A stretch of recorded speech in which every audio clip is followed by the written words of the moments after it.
down the middle, and that's about it.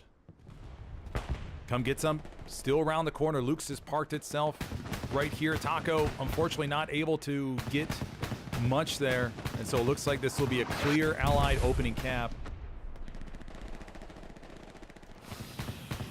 Luke's alive against all odds. Libby, is he out of rockets? Oh, there he goes. All right, Libby finishes it. Okay, that'll take care of that. Opening cap situation, 1, 2, 3, 4, 5. 4 garrisons up on the board. 5th one will be placed by Call Trail. Very good spread by Taco. Map edge to map edge.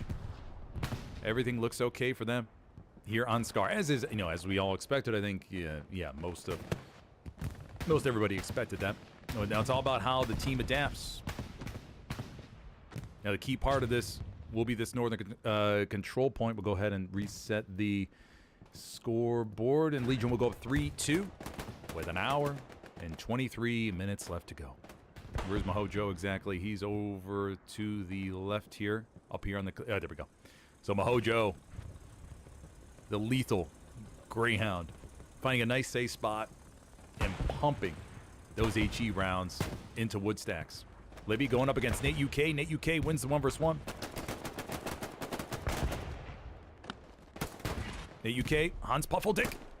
Nate UK is going to go for that OP roll. Oh, man, he fakes over to the left and goes over to the right. Hans Puffeldick gets wiped. Oh, man, what a good fake out there by Nate UK. That was cool. He went over to the left and then skirted over to the right. That was pretty sick. And now both sides just feeling everything out. Legion slowly gaining a little bit of ground. Potentially he has a small gap developing there in the middle to take advantage of. Taco, of course, strong south to protect Salient 42. Over here on the hard cap, looks like we have Shadow. That's going to be responsible for relaying back the hard point chevrons at the command chat. People like Blindfish, just going from map to chevrons, map to chevrons. Because one thing you don't realize is that you can't see the chevrons once you're on the map. Really wish they would change that about Helios. And that way, you'd be able to just stare at the map and see the chevrons change, instead of having to keep toggling back and forth. Blindfish, though, will continue doing his job and reporting back to command chat to say, hey, we're all good back here in Salient 42. Georgia the Honko, Ben Zulbin, here on the front line, watching the trees as well. Not today with the STG. Line still very strong, north to south, no breakthroughs whatsoever. Taco tanks in good position. 76 will take position around Cull Trail, right there in the middle. Motion happens over there to the east, though.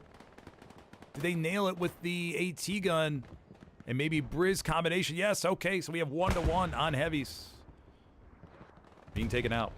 But the northern wrap could be very interesting. We see, yeah, Charlie Squad, Mahojo getting the OP right behind the front line, looking to wrap about and get some pressure in the back. Garrison did get placed by Taco up there to the far north. Go take a look at Mahojo's position, everybody. Releasing Mountain Blaze to come on forward. Divinity coming over to the right side. Divinity. Oh, stage day, Burger Bridge crying out. Divinity. How's he gonna play this? Divinity pulls it out. Divinity. Oh, Divinity's trying. Divinity. Divinity. Mountain Blaze over to the left. Oh, oh no way. Mountain Blaze. Crying out, cuts him down. Mahojo wipes it up. And the Tiger. The Satchel's on the front. Burger Bridge is inside. They still got time to defuse. Oh, Burger Bridge gets wiped.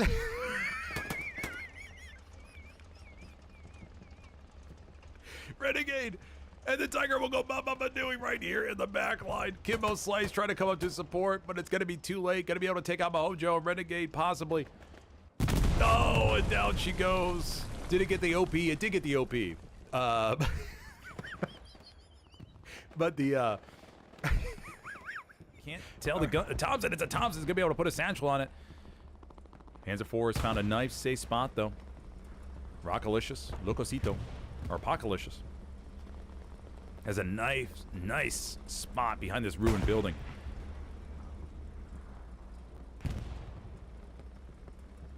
Tomalero, though, is taking his time. Two-man crew, most likely a spotter and I think a spotter and a gunner right now. Yep.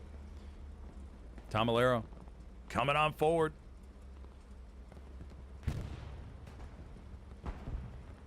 Looking to move another Axis chess piece. Oh, no! It's a mine! Oh, no way, bro! Yeah. Oh, no. Oh, he crawled right into a mine. No way. Somebody watch that back. Somebody watch that back on stream, please. And confirm that he crawled into a mine. No way. Oh, man, what a mine. That had to be a mine, right? Waffen inside the bunker against Kimbo Slice. Guns him down through the window. Nice shot there, buddy. Apocalypse and Locosito. Renegade. Renegade's coming up. Renegade. Oh, man, they're not going to hear the squishy footsteps over the engine of the Panzer IV. Oh, the satchel gets placed. Matty Dono over to the left with the binoculars. Kurtz 1IP up there with the MG. Renegade's waiting to see if they bail out, but they will not bail out, buddies. And this Panzer IV will be going Baba Badooey with 50 minutes left to go. Renegade waits and watches. And there we go. 2 repair stations and AP4. Sneaky, sneaky satchel players. Striking again on Hurricane. Got a little bit of movement up here to the north. The other Panzer IV most likely being threatened now by people like Waffen. Or no, hold on. It's going to be Rev. Panzer IV is burning. Cookie. Cookie and crew. Rev coming around the rears. Panzer IV backs up. Rev loads a bazooka. Panzer IV blast. Strafe for one called an assailant on the front line, looking to just ease that pressure. Taco dedicating 2 tanks down to the south. Legion looking to exploit maybe this border here. No action in the backline for Taco. We do have 1 squad lead. Love Farmer has made his way across the bridge. Has an OP right by the garrison. Commander Hufard looking up to go up there and explore the area. Leon jumps up. May see Briz here in a second. No, Briz sees him. Very spawn points get eliminated one after another, but this Taco group looks to hold on to this garrison. Wolfdog, Nagan, story up. Wolfdog gets another. Wolfdog. 3 for Wolfdog. A nice triple frag on SmithersCast for Wolfdog.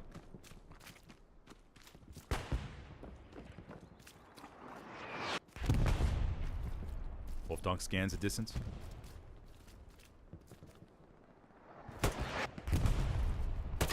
Four. Can he continue his streak? Grenades start to bounce around. Briz over there to his right. Wolfdog jumps back. Reloads. Briz is approaching. Wolfdog hears the barbed wire. And... oh. And the streak will end at 4.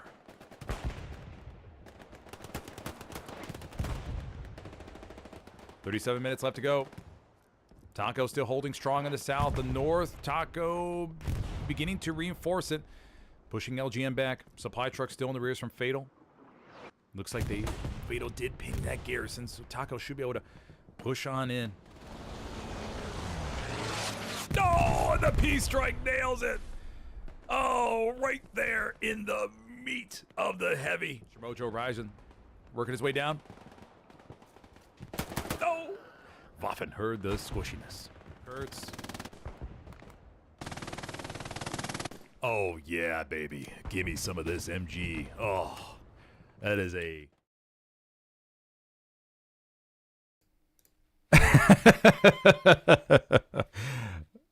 oh, man. Just wanted to get that last little line in. Welcome, everybody, to this morning's episode of Smithers Talks. Haven't done this in about 5 months, I think. So it's been a while. I wanted to do one to get us started. Again, I got to get in the rhythm of doing these more. I spent so much time, obviously, streaming matches, and there's a delay, and I can't answer questions really in a thorough format because obviously we're flipping all around the action and everything and trying to focus on the game, make sure provide a nice quality stream, but also try to answer questions. Although, as most of you know, there's a large delay when it comes to those, and it can be a little bit difficult because some people ask questions and then they don't know that there's a delay, then they leave.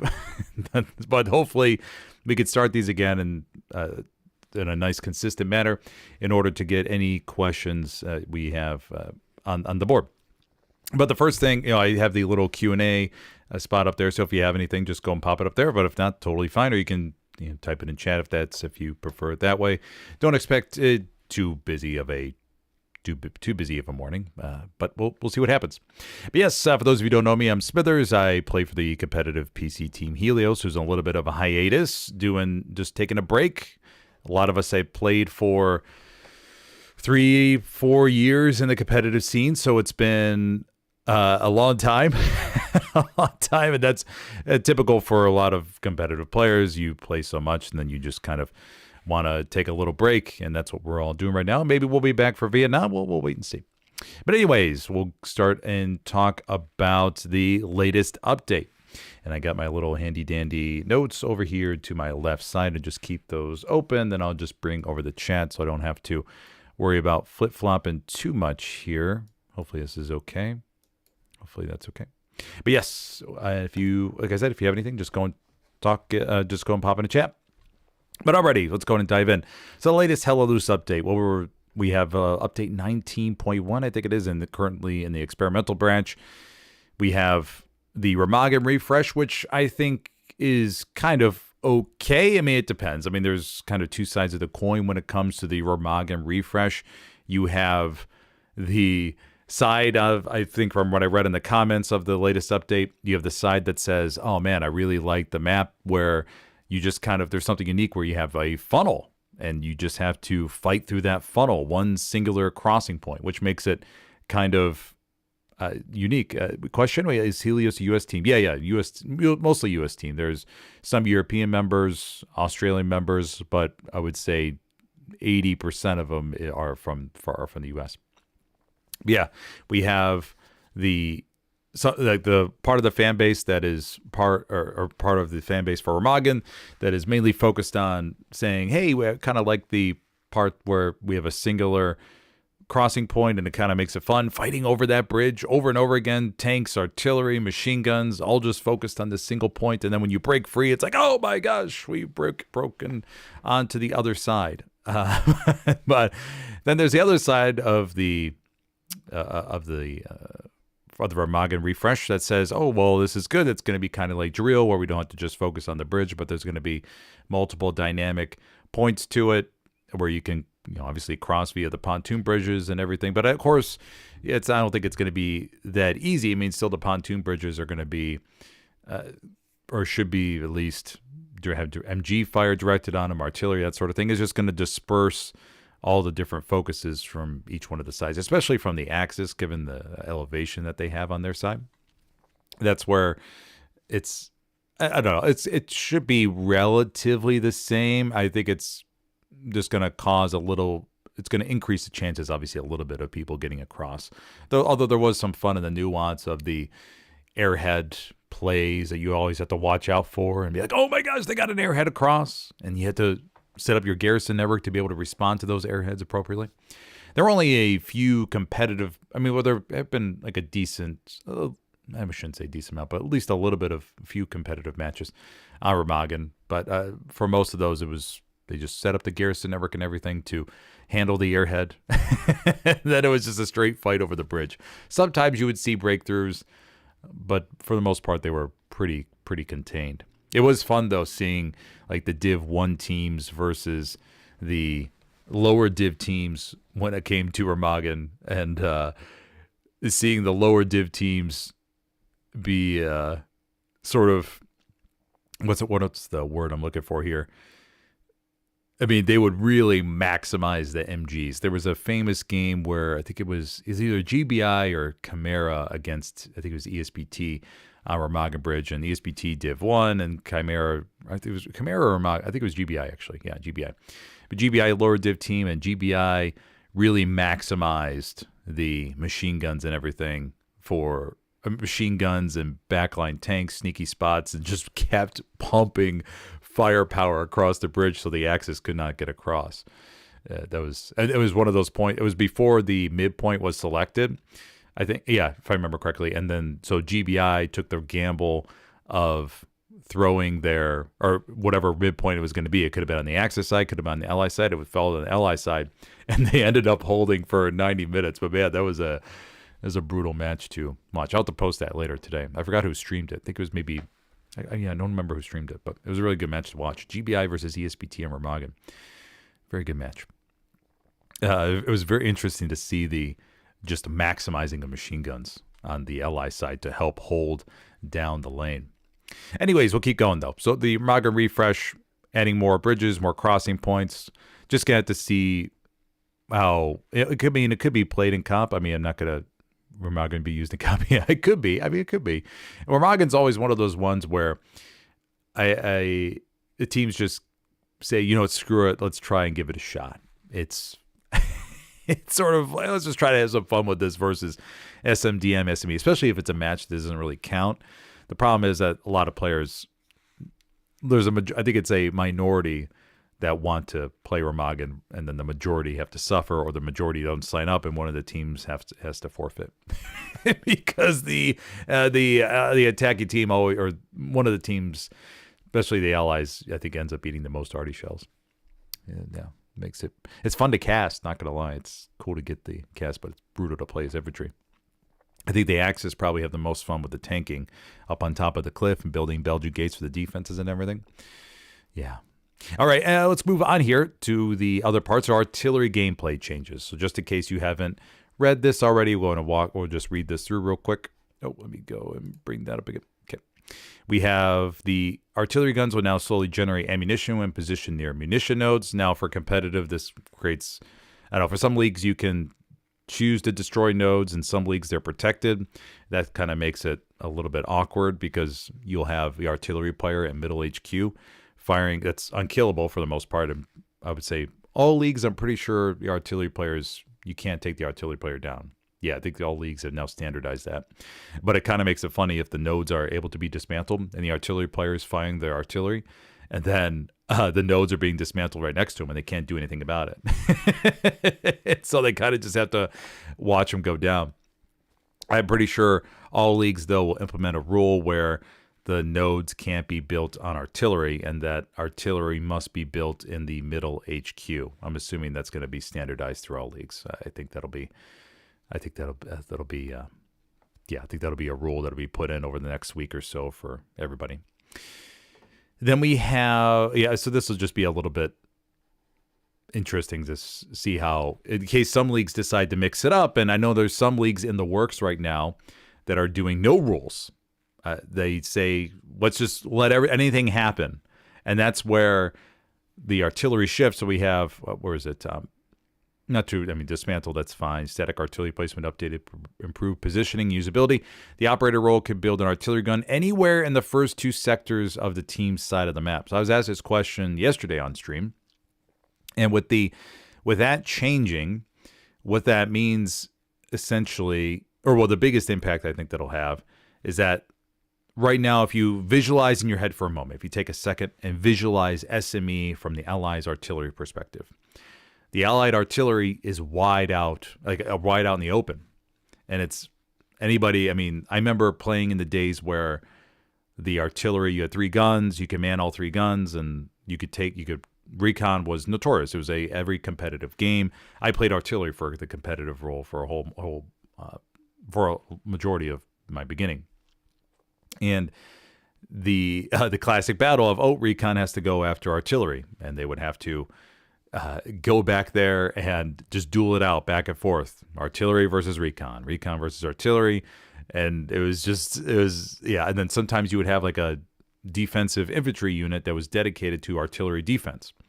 They would either grab a recon tank, a light tank, and zoom around everywhere and help take out enemy recon. And then in order for teams to adapt to that, they would go to using long-range rocket snipes. So that's when rocket snipes became really popular as far as knocking out enemy artillery. Teams would line up from 800 meters with Rocketeers, Panzerschrecks, and launch those towards the enemy artillery in order to avoid it. And that's when you had a whole bunch of crazy sort of adaptations to defend against rocket snipes. I mean, there were some wild ones. But anyways, the static artillery being moved to a different positioning. So once again, visualize SME allies artillery in your head, the wide open space. And then this is going to create an opportunity for players to move their artillery up to the north. So on SME that we looked at the other day, there was, you can shift the arty up to the north in a little bit more protective area.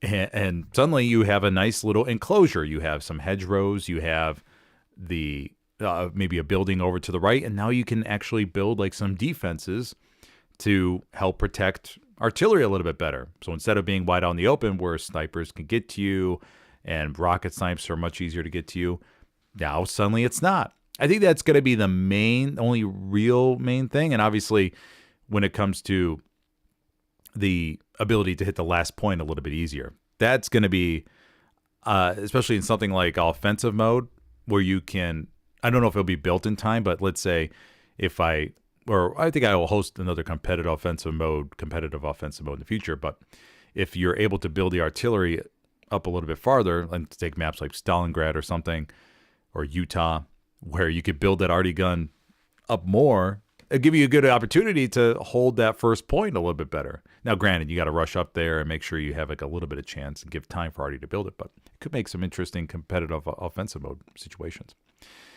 when it comes to the ability to move that arty up. But like I said, you're going to have the change where I think teams will, for certain leagues, they will strategize to say, okay, hey, we could build the artillery here. It's going to give us the best defensive advantage. We'll put some barbed wire, some barricades, and it'll make it a lot or more advantageous for us. And then, of course, like I said, with the addition of gaining the ability to shoot farther into the enemy sector if you need to. Okay, so we have artillery resupply reduced versus 150 versus 120. Okay, that's fine. Not really a massive change. The artillery resupply was, I think, difficult in the beginning for teams to adjust to because commanders obviously get into a habit of doing certain things at certain time intervals. It was weird for me in the beginning to say or hear somebody say, oh, I need artillery resupplied. And then that didn't really click in my head at first. But then after a little bit, oh, okay, that's right. Got to make sure arty has their munitions. But I think now all the commanders are pretty much used to that. Static artillery placement. Okay, the operator role can build into detectors of the game.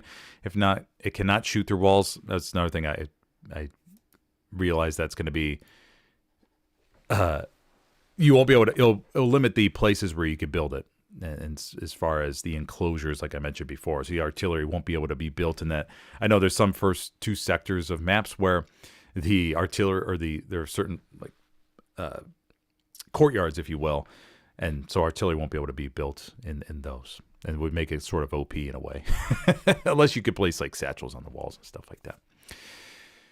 The cooldown between displaced artillery gun and the versions found in HQ are shared. Yep, that's fine. These adjustments aim to improve resource management, reduce some of the frustration surrounding artillery placement usage. Yeah, I mean, I don't think recon is going to have an issue relocating artillery. That's not going to change. It's more so going to be what the position for the artillery is, like where they could find the best place to what's the word I'm looking for here? Just to offer the maximum protection. I think that's the main thing. I mean, as far as the sectors go, like where you place it, and I don't think there's going to be a really difference as far as, where you fire. I mean, there may be less time to angle. So depending on the point layout, you may choose to build it in certain areas to reduce the time to change the barrel, like or how much you have to adjust it to shoot at a new point. But besides that, I don't think there's going to be too much of a change. Or too much of adjustment besides what I mentioned. Yeah. But I don't know. Maybe there's something I haven't thought of that we'll see on stream. I go, wow, no way. That's crazy. Yeah, nobody could do that. Okay. Artillery squad adjustments. Artillery squad has a few name changes. Artillery engineer role. Yeah, I admit these were confusing. When I was jumping into these games as streamer, I was worried about accidentally taking the support or the one where you could drop a box. Because I think Matt Klein, you mentioned that before as well, where you have the ability to drop the support box, like around the map. And then the tankers have the ability to drop the support box. It's one of the low-key, underutilized roles in Helios right now is popping SLs into a recon tank. Keep trying to say it during the streams. Plenty of opportunities where that could be used. In a static match where you could run a recon. I see plenty of recon tanks that are able to make it all the way around the map. They're able to zip around here, zip around over there, and get in some pretty advantageous positions. But they don't have any SLs inside of them. Oh, my gosh. Even just one SL. One SL in the backline can make all sorts of differences. It really can. Anyways, the operator role, so these are pretty straightforward now versus artillery support, because, I mean, that just helps clear everything up as far as who can do what. I like that. Matt Klein says, artillery players love Remagen. Yeah, very true. Yeah, they do. They love it. I mean, I loved it. I think I only got to play artillery on Remagen one time, and it was a blast. It was so cool. The artillery changes will definitely change public matches. Oh, for sure. Yeah, I'm kind of curious how many. Yeah. It's going to be, I mean, when I do the next pub stream, after the update goes live, that's the first thing I check out to see, where are they going to build artillery? And how they going to angle it or whatever. Because like I said, you'll adjust it based off of the point layout and to making adjusting a little bit easier. And then to offer the most advantageous protection. Those are the two things I'm thinking about. Horvath, good morning, buddy. Horvath is a fellow content creator for Helios, tries to pump out as much as possible, has a whole bunch of good TikToks out there. Horvath, I think you do mostly tanking, if I understand correctly. Or from your content, at least. But Matt Klein says that when we build nodes in Comp now, there are like 5 to 6 boxes of supplies at each HQ with tankers dropping. Oh, yeah. It makes it a little bit easier to make sure, because one of the things before tankers weren't able to drop boxes was the fact of not having enough boxes. Like you would hear command chat, oh, we need a box at middle HQ. Oh, somebody forgot a box at bottom HQ, and be like, okay, could somebody go do that real quick? It was always a funny thing to see who forgot to drop a box.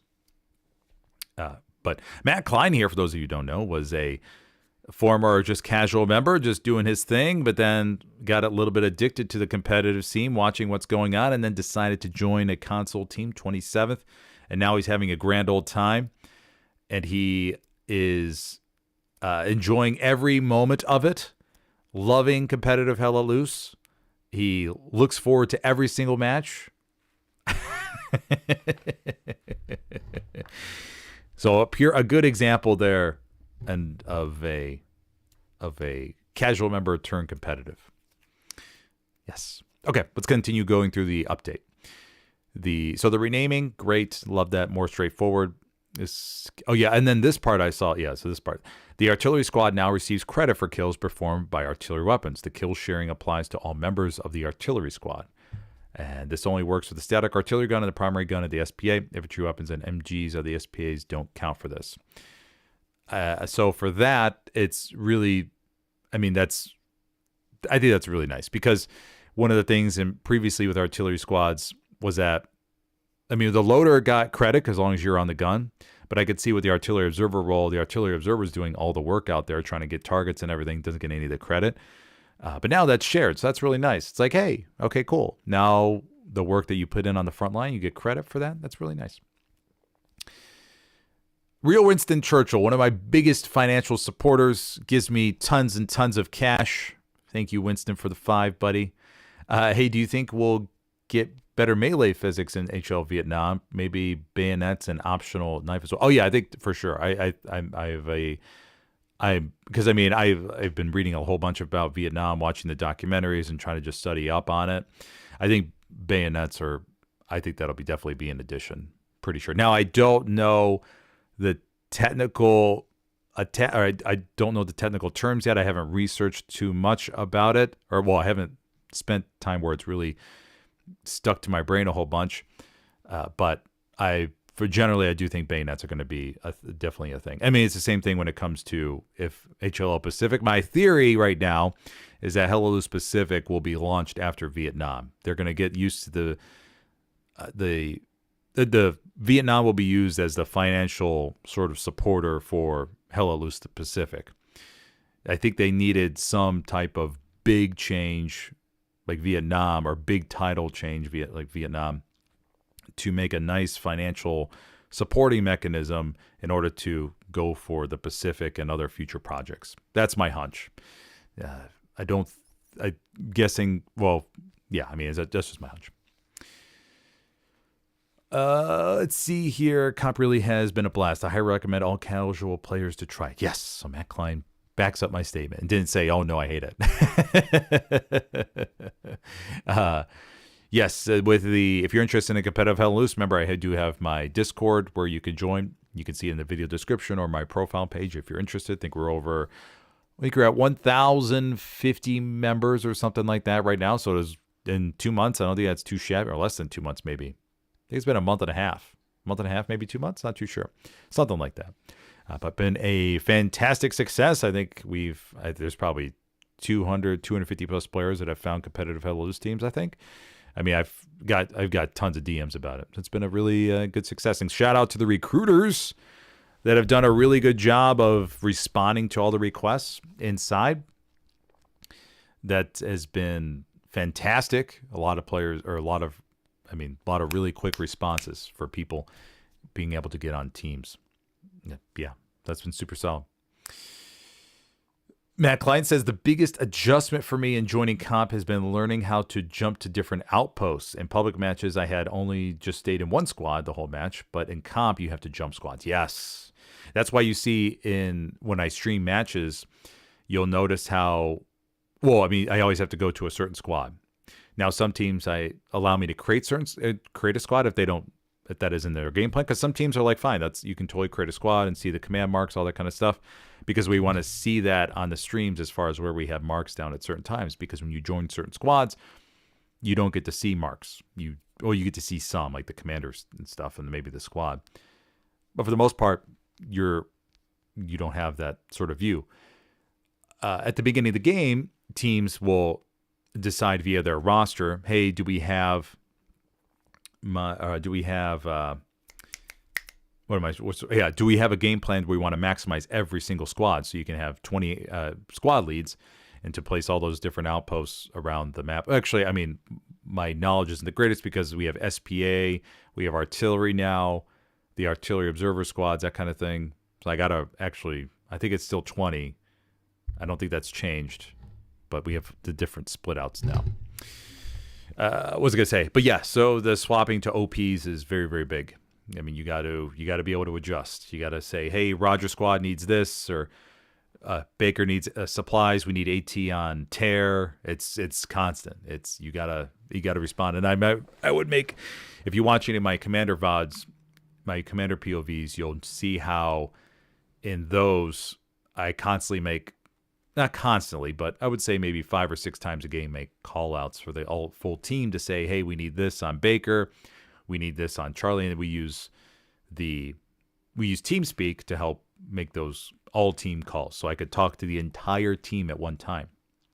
That's the advantage you don't have on Discord. You can't talk to everybody. Unless everybody's in one channel, then it'd be chaos. Here we go. Moving on. Let's see here.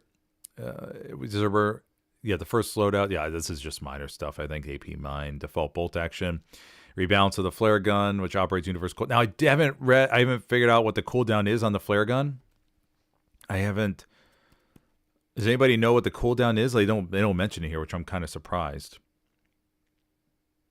But I'm kind of curious what the cooldown is on the flare. Is it like 2 minutes or is it 3 minutes? I don't know. But yeah, but the cooldowns, regardless of what it is, it's just nice to have a little bit of a cooldown. Because, I mean, you would see, I think it's kind of disheartening as a team to try and make a push with, you have your own little strategy. Let's say you stack 2 heavies, 3 heavies, and you're trying to make a little surprise, but the enemy just says, hey, we have, we'll pop 3 flares up on the front line every 30 seconds. And it's literally like they have constant recon running it, so there's no really element of surprise. It's kind of sad. And especially in the back line, I'm like for and against it, because as a commander, you want to be able to pop flares. But it also reduces that element of rapid changes or surprise, like I said, the element of surprise. And the player to work their way around the back line, sneak through enemy garrisons, outposts, be able to sneak and be able to finally get into their spot. And enemy pops 4 or 5 flares. And it's like, damn it. And then they shot. I mean, there's plenty of times where I would be commanding a match and there would be somebody sneaking around in the back line and we would pop flares and then we immediately find them. And from that player's standpoint, I could see them going, oh, man, God, it's kind of dumb. So I'm kind of curious what the cooldown is. If anybody knows, I don't know. I haven't had a chance to go into the experimental branch yet. I lost power yesterday. I was supposed to stream, or I lost power actually during the Friday mixed comp event on the PC side, and literally just during midstream just totally shut down. I was like, damn. And then I had the 101st Airborne versus Exodus last night at LL the Main. Fortunately, wasn't able to stream that. I got power back, I think, late last night sometime. But oh well, we're fine and dandy here again though today. Sebcharb asks, which server is the best in pub, Garrisons and Whiskey or Glow? I mean, it depends. If you're looking for more casual play, I would say Glow. Like if you want a little bit more hefty towards Glow. Although, I mean, Garrison Whiskey's the other day didn't have that many competitive players like I was expecting. The competitive players on the PC side, I think, may be more of just wanting to play competitive. I mean, they've played pubs so much. I'm assuming that they just want to do competitive matches. And so there wasn't big of a mix on the ESPT servers I was expecting. There were a few competitive players, but not as many as I think I see on console as far as the percentage of mix goes. But yeah, I think the Glow server, I like the Glow. I mean, I just like Glow's the best. I mean, that's just my personal opinion. So I think if you're looking for a good casual server, I think Glow's is the one for me. And ESPT plays on Glow's server as well. So it's not like, I mean, back in the day, I remember when I first joined competitive, it was one of those things where I was like, oh, I hate, because there was a team called Golf. I was like, oh, I hate Golf, or I hate this. And then I forgot which day it was, but then one day I was like, why am I saying this to myself? I mean, they're literally just another competitive team. I think there was a lot more toxicity back then versus there is now on the PC side. But it's just like everybody plays on everybody's server. There's no grudges against anybody really, anything else. It's just, let's have a good time. Let's have a fun game. No need to hold any grudges against other teams. Sergio asks, hello, Smithers. How have you been? I've been doing good, buddy. Been doing good. How about yourself? What is your thoughts about people using people's accounts and other illegal stuff in competitive leagues? Oh, I mean, I don't think anybody should do that. But it's a difficult topic. I know cheating, and there was a question on chat the other day about cheating, and it's just one of those things where, yeah, using hacks and stuff is bad. I mean, I feel bad for people that want to have to resort to that. and they, in order to get the enjoyment that they want out of the game, I feel bad for them. I mean, that's it. There's a couple sides to it. They think that they played against certain teams, certain players, and they think they cheat, and so they think in order to compete they have to cheat. Because if they don't, they're going to get squashed to bits, and it's unfortunate. It's kind of sad about that in a way. I wish we could all just play the way the game is meant to be played. I don't use filters. I tried to use filters one time. I was like, ugh, this looks gross. I don't want to play it this way.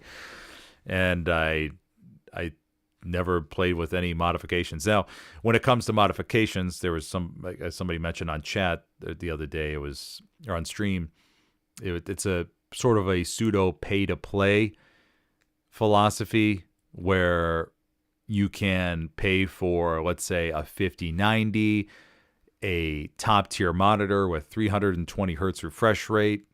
You have the best processor, the best mouse, the best keyboard. You get 300 frames per second in hella loose versus somebody that gets 50 frames per second.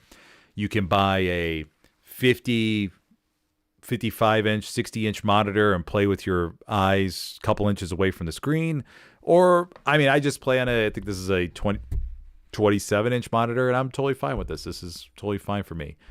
But if you have an FG42 and you have a nice 60-inch monitor, you could probably see a lot more people than I do if I'm playing with an FG42. Now, that's on the PC side. On the console side, I guess it's a little bit more straightforward because the people who cheat on console tend to be those with Chronos. I don't even know how to say it correctly. Chronos? I think it's called Chronos. That is where I guess that's where the majority of the cheating happens on console. Now, I never really looked up Chronos. I really don't even know what it is, but that's the most common thing I hear. And then alt accounts, where you have the players that are really good logging into somebody else's account, and suddenly they do their thing. That's where, I think that's the other area. I don't know. It's one of those things where we could have opinions about it all day. Of course, I don't think it should happen. I don't think anybody should. I think just play the game. Just play the game. It's, if you win, you win. You lose, you lose. I don't know. That's just my opinion. Then the other side, or the other part of it, is how do you prevent it? Well, you can monitor statistics. I haven't heard SAP got pot playing with alts. I haven't heard that. But if you could monitor statistics and say, okay, let's take a look at all these players, and if you have like a central database of all the Archon stats, and you have all the Steam IDs or the player IDs, you track those, and suddenly if a player goes from, let's say, an average of 30 frags per game, and then suddenly they go to 70 or 80, okay, it's something to look at. That's where you can the only defense you have to all this is requesting players to record. That's the only real thing. Requesting players to record their POVs. I mean, and the PC side, there's Moss that you can request players to run, but from what I heard, it's like a really bad program or something. I don't know. Not 100% sure. Release the little bear Jew files. No, we're done with that. We're done with that. That's something I never want to go through again. Hopefully I don't. That was crazy though. Literally had 300 people waiting for the stream to start. Never, ever, ever, ever, ever have I had anything like that. Not even for a championship game. But it just goes to show that drama gets you views, man. But I'm like a low drama kind of person. That's the problem. Maybe I need to add more drama to my streams. I need to figure out how to add some stuff. is cheating in comp really a visible problem? I mean, you can monitor statistically. Visibly, though, I don't think I've ever seen anything on stream where I'm like, oh, and I do a lot of POVs of different players, and it's just random. I just jump from this player to that player to see how they're playing and everything, and I never really caught anything that I'm like, oh my gosh, you're definitely cheating. I don't think I've ever caught anything like that. As far as suspicion goes.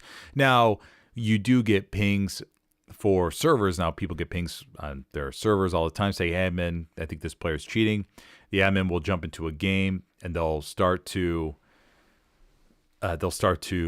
look over a player and just record them and see if they do anything suspicious. I have seen some I was an admin on Glow's Battlegrounds for a little bit until it wasn't the fact that I wasn't good. I couldn't do it. It's the fact that I didn't like having the admin title when I knew I couldn't respond to things because I was traveling or just busy with other stuff. I just didn't feel good about having that admin next to it, or admin being labeled an admin when I knew I wasn't helping. I didn't feel good about that. Snafu could be a lot of players will go to HL records and view the stats and cross-reference accounts. Yeah, I mean, you can, like I said, statistics, you can just look at a player's history. If they start spiking out of nowhere, then you got to think like, okay, hey, how is this player suddenly doing a whole bunch better than they usually do? Then, of course, with alt account or with new accounts, players will try to level up something so they have it ready for the next season or whatever for an alt account to play on a different team. Yeah, I don't know. I don't know what you do about it. I really am not sure. Smithers needs to start a beef with Soul Sniper. Yeah, exactly. Yeah, the thing, like, I don't know how to start beef. I don't know. I have to figure out how to start beef. I just want to stream and have a good time. But I think that's where, like, if you look at streamers, who's a good Dr. Disrespect, a good one. I mean, he's wild on his streams. Maybe that's what I need. Maybe I need to develop an alter ego where I turn into someone crazy and I get like a wig or something. I'll have to think about that. Cronus is an aimbot system you hook up to your PC. It's basically computer aim assist. It's really bad in Apex, COD, and Fortnite. Oh, okay. I thought it was something you connected to your controller. Or, well, I don't know. I guess you wouldn't really be able to connect it to your controller because the PS5 controller. How does it work with the PS5 then? If you hook up to your PC, computer aim assist. Because, I mean, where would you... because I'm trying to think, where would I thought it like plugged into your controller, but I guess there's no spot to plug it into your controller. Goes from console controller to a box. Oh, okay, gotcha. Goes from console controller to a box to the PC. Okay. Dr. Baba Badooey. Yeah, exactly. Yeah. Yeah. Interesting, though. Okay. Learn something new every day. I think that's the biggest controversy on console then. As you have Cronus, then you have alt accounts. And it's just sad because it's bad for the whole group because then I think it's because you have to look back at past matches and when did that alt account start? And then it's like, oh my gosh, then this team played in this championship game, this playoff game, they got taken out by this player who had this many frags. Trust me, there's been plenty of controversy on the PC side when it comes to players and what they've been able to impact in the past. It's just so sad. It's just, but I guess it's a fantasy world to think about a perfectly non-cheating environment. But like I said the other day on stream, it would be really interesting in a fantasy world where you have a enclosed or a dedicated Hell Loose environment where it's like, okay, everybody, the Hell Loose championship or playoffs are starting.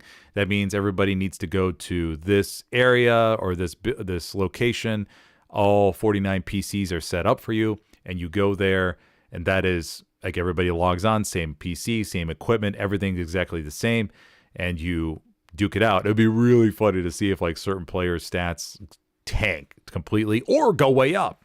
Like maybe they've been playing on a really crappy computer with a 1060 still, and they're trying to make it work, and they're trying to do their best with a 25-inch monitor, and then they go to this place where everybody has a 35-inch monitor, 37, whatever it may be, and then they start doing much better because like, oh my god, I could see so much clearer and all that kind of stuff. Wouldn't that be interesting? Yeah, a LAN event, exactly.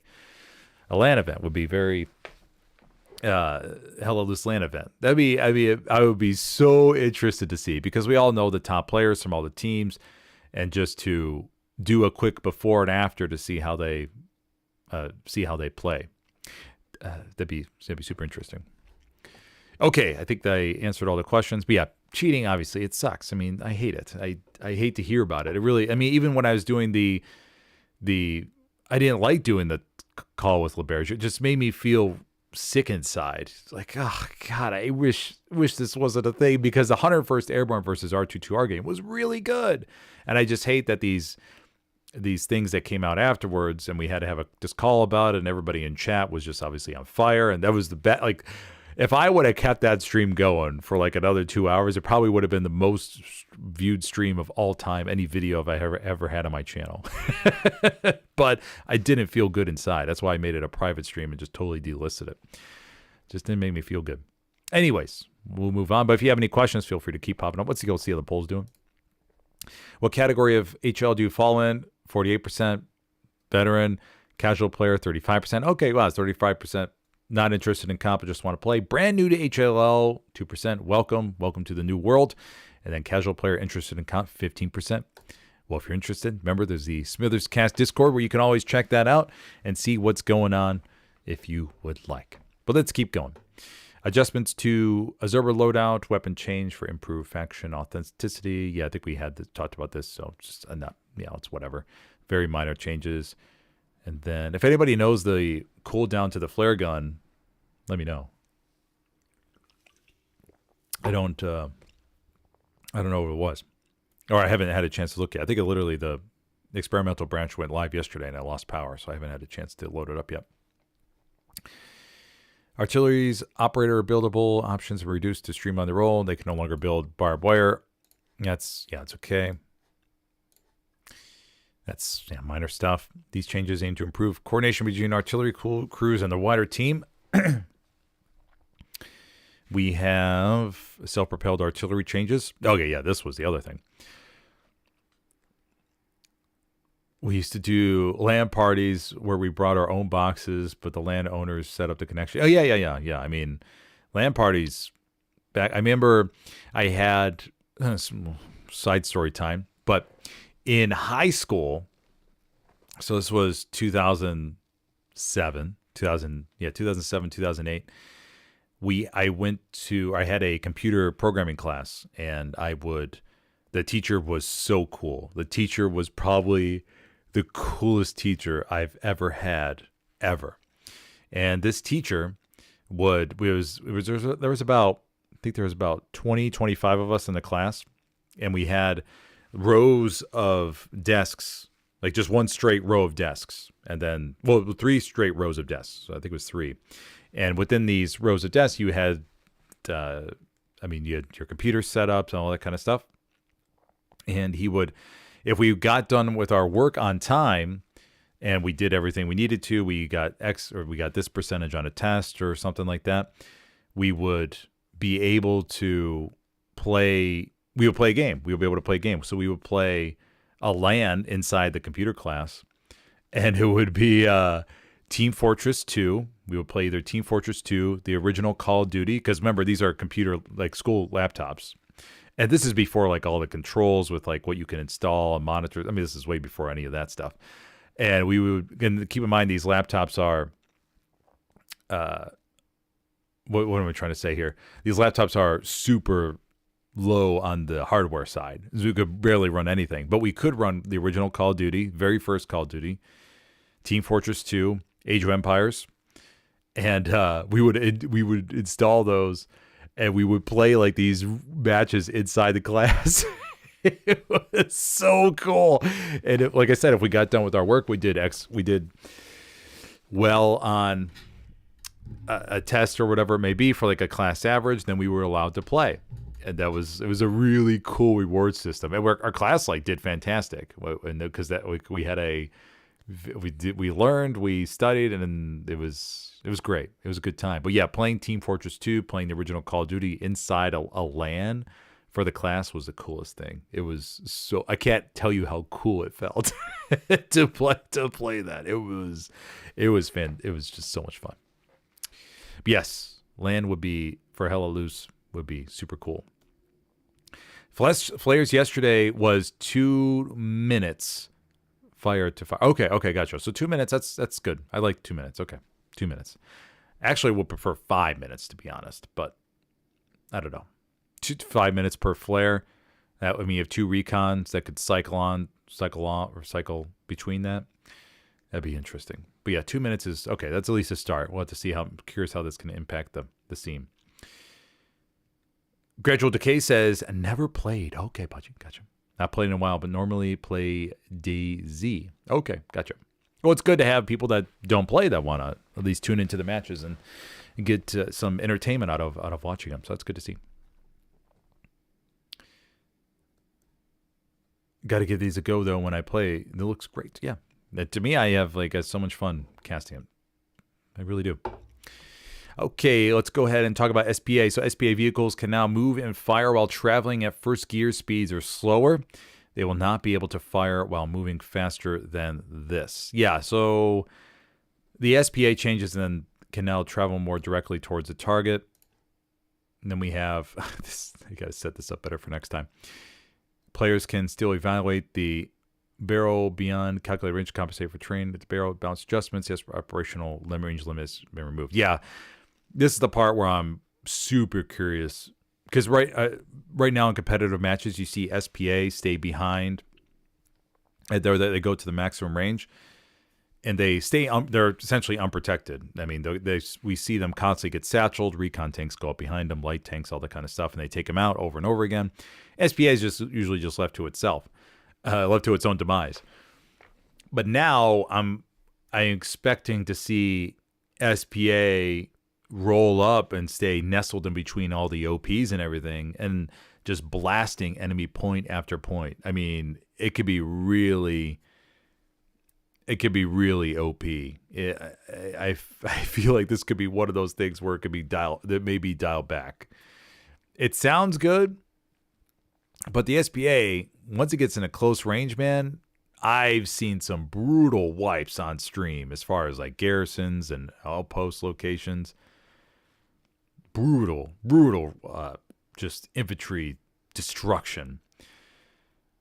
And now with the SPA being able to move up, and I mean, I'm just trying to picture a point like cattle sheds. If you imagine cattle sheds on SMDM in your mind, enclosed area, the cattle sheds are inside the hard cap. SPA rolls up from the axis, just blasts it over and over again, clears it, infantry pushes. Yeah, that could be pretty brutal. It's yeah, they may be a little bit too OP. I think they may dial that one back. And then plus moving while firing as well. I mean, just imagine the SPA rolling up in first gear, getting closer and closer to cattle sheds, keep launching those shells over and over into it, and just blasting it apart. Now, we'll be. I'm curious if teams will want to use SPA in combination with armor crews, as far as to. I'm curious if we're going to see more combinations when it comes to SPA and armor crews in competitive matches. Because before, obviously, you couldn't fire while moving, but now you can. And if you picture SME checkpoint in your mind and the hedgerows on either side, if you have like a allied tank lined up on the right side and they bring up a Brumbar and they roll forward and they try to pin the heavy tank down because the SPA can fire now. And if the SPA can pin the heavy down, then that means the Tiger can get in position. Or vice versa. The Tiger can pin the heavy down. The SPA can roll forward and just blast rounds right where the heavy is and get some little bit of AoE effect. That could be a cool combination. And then also, if you think about SME checkpoint as well, we have just the hard point of the Brum bar rolling forward and just blasting. Yeah, it could be. Yeah, I'm excited to see what kind of game-changing plays it can have, but I'm kind of curious if it'll be banned afterwards.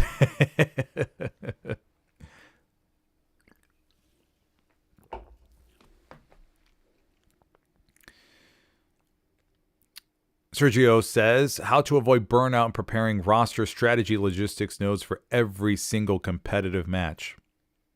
Oh, you got to distribute. You got to distribute responsibilities. That's the biggest thing. I mean, I've seen players in competitive teams want to take on everything. They want to do whatever they want to do because there you get that initial surge of energy when you join a competitive team, and you know a lot about the game. You want to take everything on. You want to do the planning. You want to do the rostering. You want to do this, do that. You gotta tone those people down. You literally have to say no. Don't do that. You're gonna burn yourself out. Then they're gonna say, "Oh no, I won't burn myself out. I'll be fine." No, you're gonna burn yourself out. There's not one single case where I know of where a person doesn't burn themselves out that does that. I don't know one. I was that person, and I burned myself out. Because especially rostering is difficult because you're managing a team, but then if you have a 35 versus 35 match and you get 45 signups, you got to tell people no. No, you are not playing.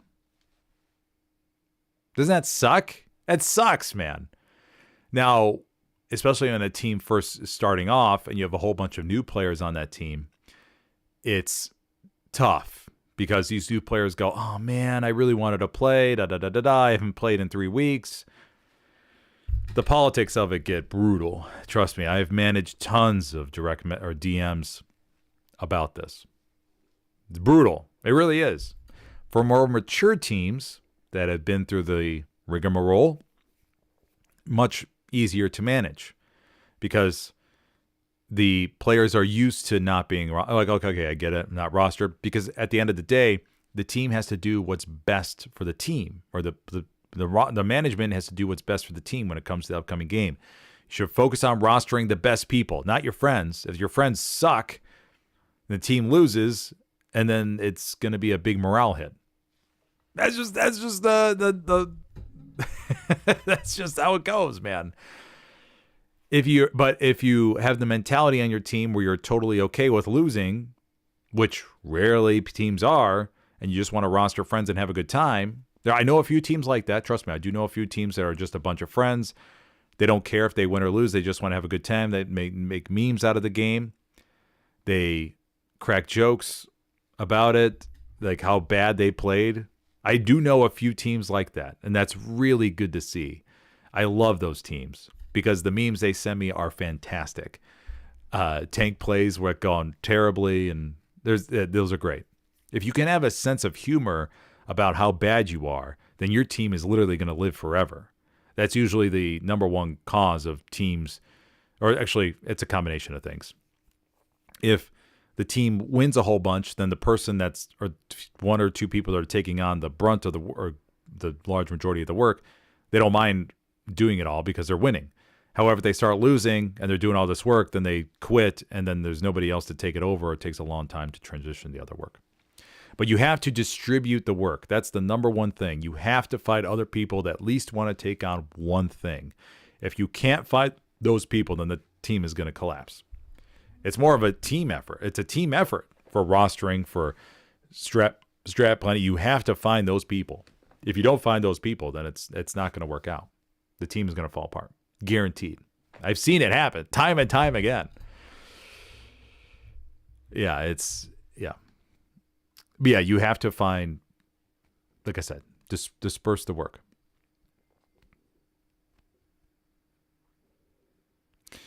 When we JG51 Og says, when we had LAN parties, we played decent, and Warcraft 2 LAN parties had luck of the draw side of the building. SPA was interesting for Americans on Remagen. It was interesting firing up on the hill at AT guns. We basically stayed on the move at 500 meters, and knocking on the guns was Oh, nice. Yeah. Okay. Yeah, that's a good solid move of it. It's a good example because Remagen with it, when C-Axis build a whole bunch of AT guns, it could be an absolute nightmare for just everybody on the Allied side. But if you're able to knock those out over and over again, very solid.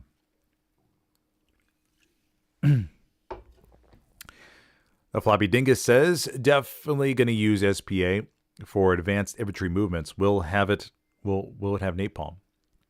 Oh, you're talking about Vietnam. Yeah, I expect we'll touch on that here a little bit, but I do expect Vietnam to have napalm.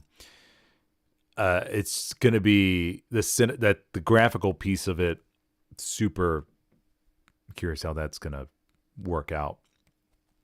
But overall for Vietnam, it's gosh, I mean, like I said, I've been reading a lot about it, watching the documentaries, and it just is really, it's really cool or not really cool, but really something to boggle your mind about how technologically, I always struggle to say this word, technologically advanced the U.S. was compared to the North Vietnamese. But the North Vietnamese would close in. Their strategy for a lot of the times was to close in on the Americans, basically within bayonet distance or hand-to-hand fighting distance, and you would just to eliminate the technological advance what's the word I'm thinking of here? The advantage that the Americans has for the artillery, the choppers, everything. And I obviously in game that could happen if you're able to coordinate that enough, but the helicopters, the air power, I mean, just all that, you had to think about how they're going to try to nerf that a little bit to give the North Vietnamese a chance in Helios. I imagine, though, that like just as we see in World War II Helios, you can't just drop bombing run after bombing run. There's going to be a cooldown. So the cost of the airstrikes in Vietnam, the cooldown, those are the two things to nerf it essentially to offset the potential advantages. Now, because I could see those being the American abilities being having a heavier cooldown but more destructive. The Vietnamese abilities having less of a cooldown, and I don't know what the abilities are, but we could talk about that here in a little bit. Right now, most SPA crews are solo in comp. If you want to shoot while driving, you'll need to add another player to the squad. Oh, yeah. Expect that to be adding more emphasis to that, or adding more players to that. Smithers without a delay. Yeah, I know, right? I rarely get to do anything without a delay. This is one of those rare opportunities where this stream is on my terms. But yeah, I mean, I wish there was a way we could, I wish there was a way we can monitor who's viewing the streams just so teams could play without a delay and know that nobody's watching the stream that's playing. I wish there was a way we could do that, but unfortunately there's no way to control that. There really isn't. Unless you had, I don't even know if there's a way you could do it.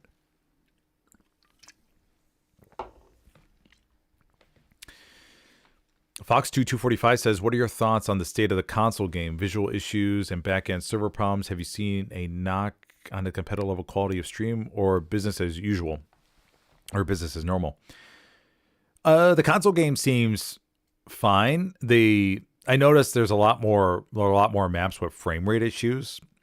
The PC side, there's very few frame rate issues on the maps, the meta maps. On the console side, like maps like Herkin, Carentan suffer a lot more with frame rate drops, which is very interesting, like 15, 20 seconds worth of them. That's very, yeah. And then another thing too is like the airhead sound. I mean, I'm going to be making that's in my upcoming next video, but they got to fix the airhead sound on the console versus PC side. I don't understand how that isn't fixed yet. It seems like it'd be one of the easiest ones, but hey, I'm no game developer. But from the console scene, that really can change some things because the airhead sounds like I mentioned this on stream all the time, but the airhead sounds like a little bit of a butter fluttering across the sky like a butterfly going across. You barely hear the thing. It's craziness. Absolute craziness. On the PC side, you can hear it much better. And that's where, they got to fix that. But for the most part, the console is fine. I mean, the biggest thing between console and PC, the difference is just how narrow the teams play. I can compare all day long, but because the console scene doesn't have the same graphic manipulation abilities that the PC has, because you're playing on a PS5, you're playing on an Xbox. It's not like you're going to modify the Xbox or PS5 with a new graphics card or more RAM, a different CPU or anything. It's pretty much cost standard. But I haven't seen too many server issues lately. I guess the crashes were a big problem, but I think I haven't had a crash in a long time on console. It's been a couple months since I crashed.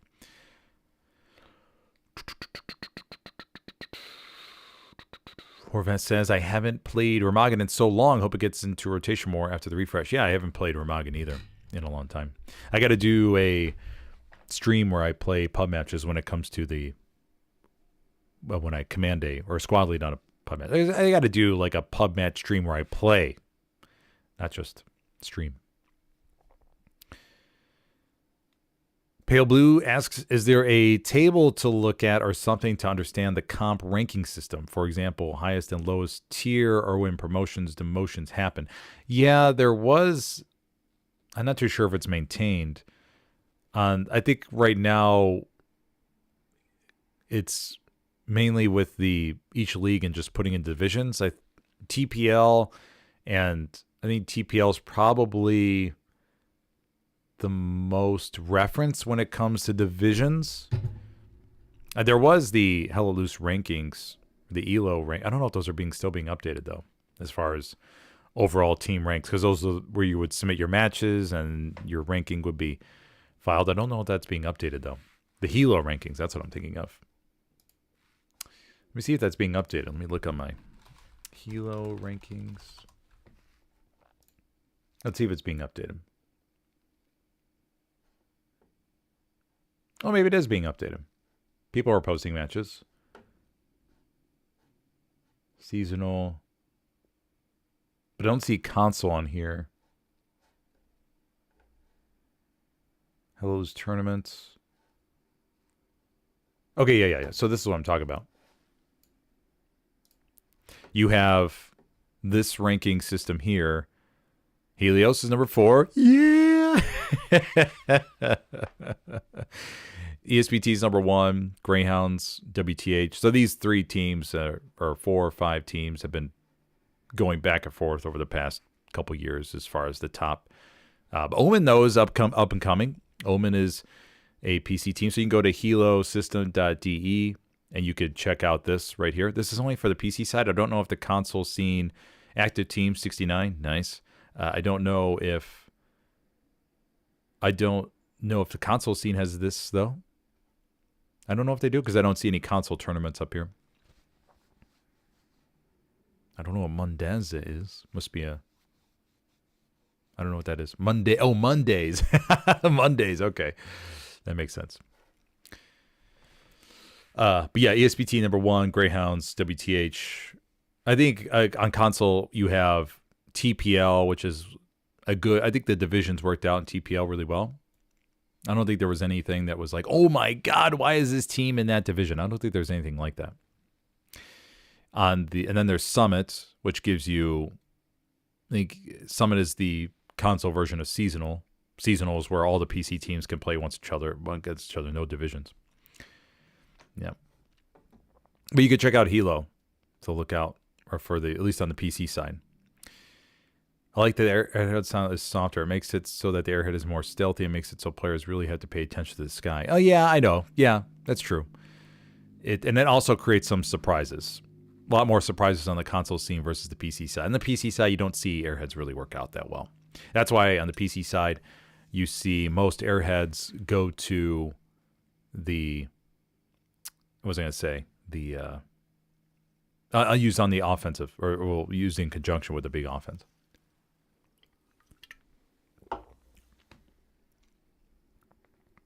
Yeah, so it's more able to understand why that. There we go. Okay. Okay, sitting at 46%, 35%, 3%, 15%. Okay. Okay, so we'll go. I think I answered all the questions. We'll go check out the rest of the SPA. Yeah, like I said before, I expect the SPA to be used. I'm really interested to see if it's used in conjunction with the armor crews now a little bit more, as far as an SPA rolling forward and firing slowly, and the heavy pinning the other heavy down. Could see some really cool combinations versus the SPA. The SPA staying back in one location and just firing for 30, 40 minutes, adjusting, moving to this different location. I like to be. It could be super OP, and then they make a rule against using SPA like that. We'll see. Yeah, but I think there could be some pretty cool combos used. Could be pretty nifty. Pale Blue asks, so there isn't a highest tier overall, just the highest tier in each respective tournament. Oh, no, that is the highest tier. Yeah, that for the PCE side, that is the highest tier. So that what they do is they submit all their matches for all the different leagues, and then they build their ELO that way.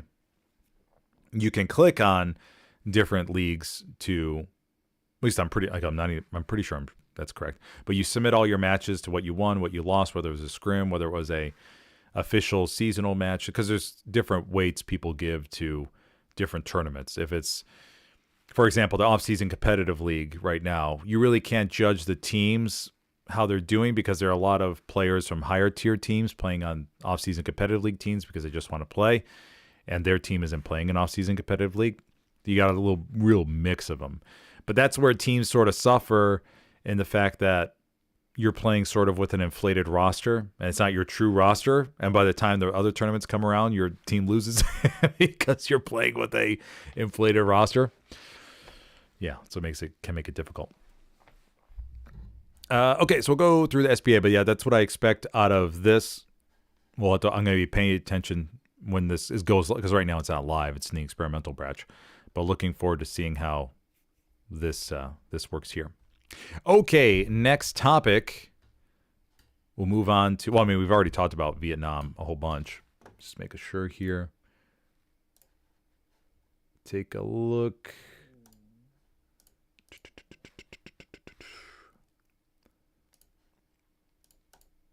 Yeah. Okay. So Vietnam.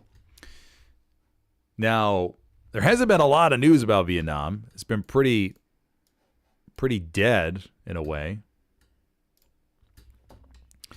Do the developers run an official league? No, they do not. The developers, they're trying to grow the relationship with the competitive side, but for the most part, it's kind of, I don't know, it's like very loose. There is some like link there. There's some, but there's not. They don't actively promote competitive play. It's, I think they want to have a bigger emphasis though for Vietnam. That's one thing we're going to, I mean, that's from my standpoint, from a streamer standpoint, now that we're talking about Vietnam though, is I have some things I've written down here, but the big thing I'm looking forward to is all the new players and all the new teams that come on in. And because we all know the Div 1 teams, we know Taco, we know ESBT, Legion, all that kind of stuff, right? And we're going to have all these new players, and there's a finite amount of roster spots, which is going to result in new teams being created. Will we see new Div 1 teams? Will a new team go up against Taco, and then Taco gets 5-0'd in 40 minutes? Like, oh my gosh, that's crazy. Who is this new team, right? Would that be crazy? And then we could see some people that play World War II or Vietnam that want to maybe check out World War II, because let's say World War II gets a big update by the time Vietnam jumps out. And then people are going, oh, we got this feature in World War II, and then go back and forth and create new teams for the World War II version and so on and so forth. I think that's going to be, from a streamer standpoint, that's going to be really cool, because then I get a whole new audience and new players and new teams I get to learn about and see what their strategy is. And that's going to be super, super nice. Super nice. Okay. But anyways, I just want to rewatch this trailer real quick. because they haven't released any new trailers. It's been pretty standard.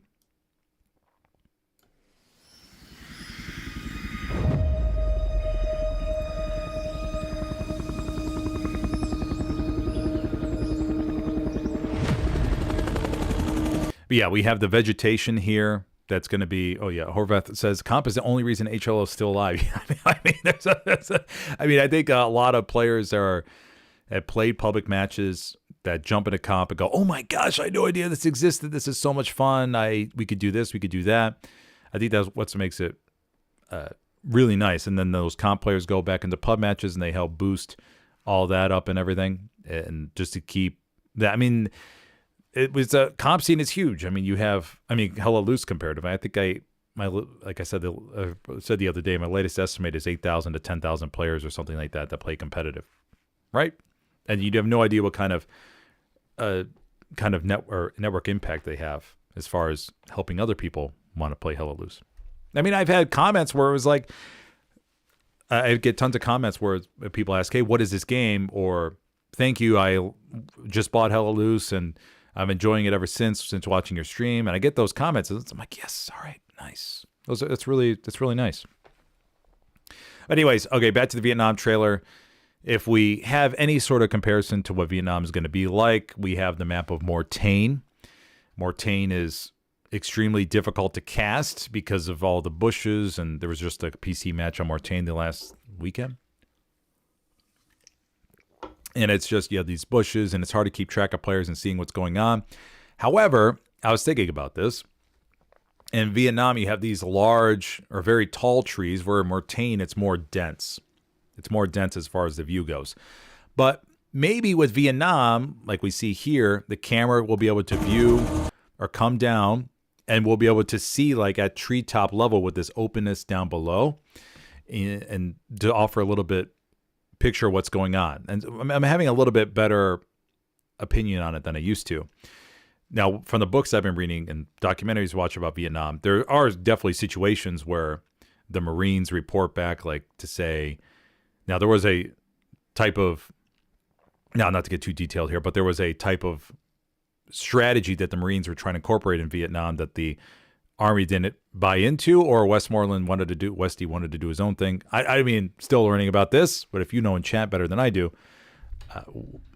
stream from yesterday, last half hour was a little foretelling of Vietnam. Oh, okay. Well, if you have a chance, watch the official HL channel stream from yesterday, last half hour. Oh, okay. I haven't seen that. Okay. Thank you for watching me. I'll go and tune it in. But from the, what am I trying to say here?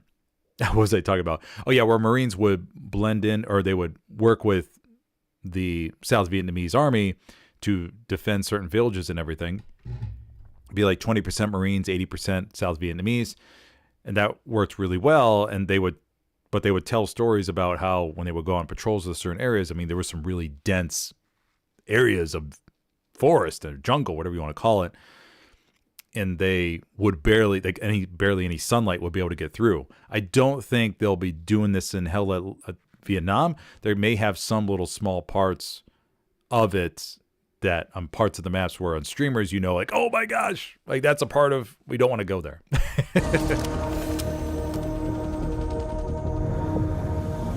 But yeah, this is the next part where I'm really looking forward to seeing for the patrol boats going down the rivers and stuff. And oh my gosh, like first of all, you think of Jeeps and how much you can do with Jeeps and just drive around and everything. I'm kind of curious how these patrol boats, you'll see them go across the river, maybe go up on the embankment and create some wild plays and maybe fling up into the air a little bit and squash troops or something. I don't know. Just trying to. But from a streamer standpoint, it's going to be cool to see the combined arms between the patrol boats and infantry, and then, like I said, the air abilities to maybe recapture a point, and how all that's going to be used. Now, the one thing that I will say that I'm afraid of is all the music that's going to be played at proxy chat. I don't know if it's possible to develop some type of sound filter, but we're going to hear Fortunate Son so much that I almost am afraid we're going to have to turn off proxy chat, because YouTube will be like, hey, sorry, we heard this song during your stream and we got to mute we have to demonetize you because you're just playing these songs over and over again. It's gonna be like, damn it. I hope there's some type of special thing that could be worked on or developed where we don't have to worry about that, because it's going to be played over and over and over again, especially when flying around in the choppers. But of course, all the new weapons and the camo here and all that kind of stuff, it's going to be really interesting to see.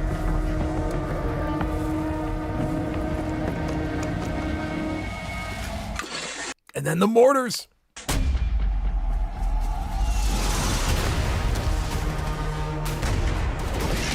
But yeah, this is the type of terrain that I'm becoming more hopeful about, and the fact that you have the jungle feel to it, but then there's still openness where the streamer can work with it and capture the action of everything that's going on. Redacted says, my only concern will be the bush Wookiees everywhere. Oh yeah, expect plenty of bush Wookiees. There's going to be a ton of bush Wookiees. It's going to be, now that I don't think they've, damn it, I really wish I would have seen I lost power, but let me see if I could bring it up, maybe. If I can, the last half hour of the stream yesterday. Is it on their official channel? My feed is full of the McDonald's guy eating the sandwich, and then everybody commenting how he looks weird eating the sandwich. Yeah, there was nothing posted yesterday, unfortunately. Was it on Twitch? Yeah. Was it on the Steam page?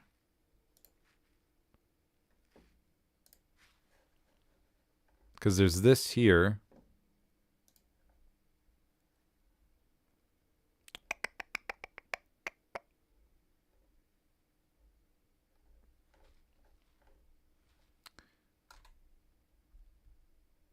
Official HLS channel stream. Oh, it was a Twitch stream. Okay. Let me go ahead to Twitch.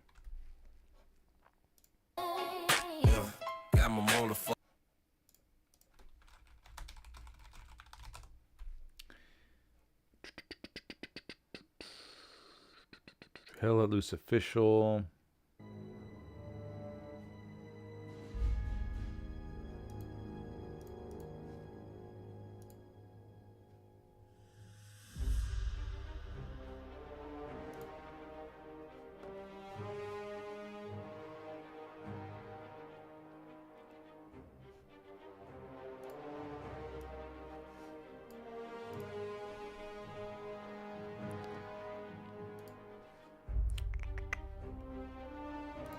Unfortunately, as you can probably imagine, folks, I can't give you away any information just yet. Yeah, the battle over information. I'm also can't survive for very long either. All changes coming. And just look at all the changes and just see how we could.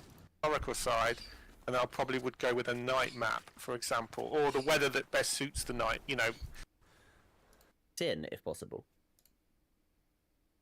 Add friends. And then I'll be able to come join with you. What have our ideas from? Okay. Big shout out to Stephen. He said last half hour? I'm not sure he plays Hell Let Loose. Little 4 Oh, was it just like talk? There was no video? In the game. And as you can imagine, that is quite my favourite expression, quite a chunk of change of work. So, you know, future, yeah. But if people have got really set ideas on what those weapons should be or how they should work, etc., across all the maps, not just this one, then please fill in that questionnaire form that Ben's posted. Absolutely. Oh yeah, booby traps and gradual decay, booby traps and tunnels would be cool. Yeah, for sure. I mean, the booby traps, I'm kind of curious how graphic they're going to be with them, because obviously, for those of you who looked up Vietnam, I mean, there were some brutal traps. I mean, there were terrifying things. I mean, especially with snakes and the boards or the traps for the forest floor you would step on. There would be pretty much spikes down there covered in feces and stuff like that. Or the poison. And then you have, then the things that would swing in from the trees. I mean, there were some terrifying things. So I'm kind of curious how far they will go with that. it is a war game, but I'm kind of just like from the graphic standpoint, I wonder what they have a limit. I mean, I think about something like Call of Duty World War II. No, not Call of Duty World War II. Call of Duty World at War, like back in, it was like 2008 or something like that. I think that was the last sort of big, gruesome campaign game is the last one that had anything. Oh, okay. The servers for playing had crashed. Oh, no. Oh, it crashed on stream. Oh, no. But it basically turned into a Q&A with the dev, no video. Okay, gotcha. Hey there, Vortex. What's up, boy? Back for Got your game this evening, Mike, between MSU and 9th Panzer Division. Should be going, Mike. posted again in the chat. Vietnam, we've obviously lots of questions about that. We'll be dropping a little bit more information very soon on that. Jack Van Claude Cam has hit any updates on some of the sort of armor, Tiger hitching to the ground on terrain. So I think just that's about the armor stuff. That there are some armor changes, as we mentioned a little bit earlier in the stream, coming a little bit later this year. You know, we've studied the doctrines and the usage of different airborne units throughout World War II. You know, obviously we all know the American 101st and the 82nd Airborne, and of course the life before letting go, and that's how they came out of their airplanes. So it's again. At least we are indeed. I see Velma is very jealous, completely. With something which I see a lot of the time. I can also, I'll be honest with you, I can imagine. Secondly, feelings whether I think it's suitable or the right thing for this game. But I'd love to hear the thoughts. I think probably the main thing I just to direct people who are watching this live stream or trying to get to the Vietnam parts is try and focus feedback on the things that we're actioning right now. And about a little bit about the late war equipment for the Soviets. Have you guys got anything planned? Obviously, you might not be able to reveal anything, but particularly with Lake Balaton and Silo Heights on the horizon. Yeah, major nation. Okay, well, I guess I'll have to listen to this later because obviously don't want to cover too much right now. Okay, but I'll watch it later and see what or listen to what all they said. Okay, so we talked about that a little bit. Then going back to Vietnam here, the blog. Yeah, okay, so this was it. Yeah, but from the song standpoint, I hope they have something to help filter out or at least present, because it's gonna be difficult to stream if everybody's blaring copyrighted music. it's gonna be a pain. I understand it's gonna be literally impossible to prevent. It's gonna get to watch that. If you're a streamer out there watching this, that's my number one piece of advice to you, is to be prepared for that. And if you want practice, try to stream on maps like Mortain. But yes, of course, all the new weapons, we all know that's going to be very interesting. The patrol boats, of course, like I mentioned before, just the meta is going to be so different, obviously, with all these new sort of, what's the word I'm looking for? Just ways to attack a point. And now the wild card, I think, is going to be the chopper, the Hueys, and how in depth they get with those, because there are multiple types of Hueys or the helicopters that the U.S. had. You had the more firepower ones, the mobile artillery, and then you had the transport Huey helicopters. And I'm kind of curious how many different models that they're going to have for those, because you could really have some OP Hueys, and then of course the limit of them, the fuel cost. And once again, it's gonna be a balance of, like I mentioned, with the napalm and the commander abilities, and the U.S.'s ability to technologically overpower the North Vietnamese. It's going to be a question of what resources you have available. You're not gonna be able to just spam that stuff. And who knows, a napalm strike, if they still may have munitions, could cost 1,000 munitions. So something it's going to be the resource management and then the cooldown as well. But so with the Hueys, as far as how much you're going to be able to, what the fuel cost for those, assuming it's fuel. I'm assuming we're going to keep fuel, manpower, munitions, but the limitation of those, what's the vehicle cap, and then with the patrol boats, what's the vehicle cap, the fuel cost. I think it's going to be a nice balance between them to help neutralize the OP-ness of the Americans. Okay, gotcha. Yep, I'll go over in my free time. Yep. The best maps in HLL are the original ones, SMDM, SME, etc. The recent ones don't get played. Will HLV maps be good playability wise? Yeah, I mean it's all going to be about what we. Yeah, I think there's going to be some core ones, and there's going to be some some ones on the perimeter, if you will, that are going to be not touched, kind of like Remagen in a way. Hope we can load a Swift boat with a squad or SL to advance a position. Yeah, that'd be super cool, man. I'm telling you, I think just the dynamics of how to capture a point are going to be so. Oh, it's going to be so cool to see, because right now it's okay. You establish a front line, you push ahead with a tank, or you drop a bombing run, then you push.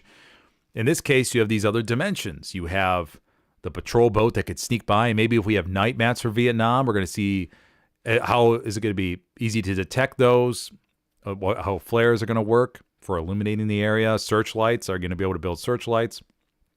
Are you going to be able to add things in the river or buildables in the river to stop patrol boats? I haven't actually read. I'm assuming there were defense, like the things that you can add, kind of like in World War II, you built submarine nets to prevent or defenses in harbors and stuff like that. So I'm assuming there was something in Vietnam when it came to the Vietnamese maybe adding something in the rivers to stop patrol boats from going down them. I'm assuming there was something. I haven't read anything about it yet, but I'm assuming there was something.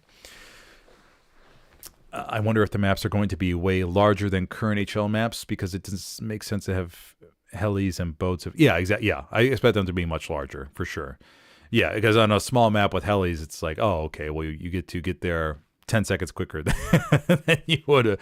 But yeah, I expect the terrain to, because I feel like you're gonna have different elevation changes in the jungle, but the ability to see the helis go, I mean, the response to the helis is going to be, the response time to get to the heli, whatever it's going, is going to be prop catches. Okay, gotcha. Okay, I'll look that up.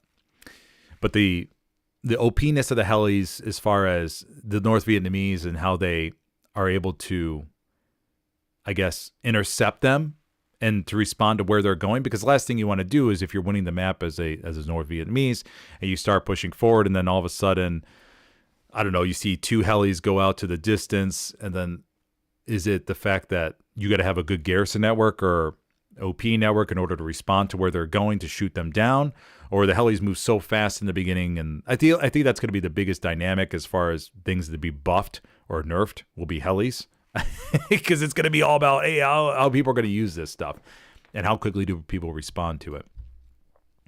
The speed, the fuel costs, how many people you can load on top of it, what the limitations will be as far as the more of attacking helis versus transport helis. Because in Battlefield 6, you have the more transport, and then you have the attacking helis on that one.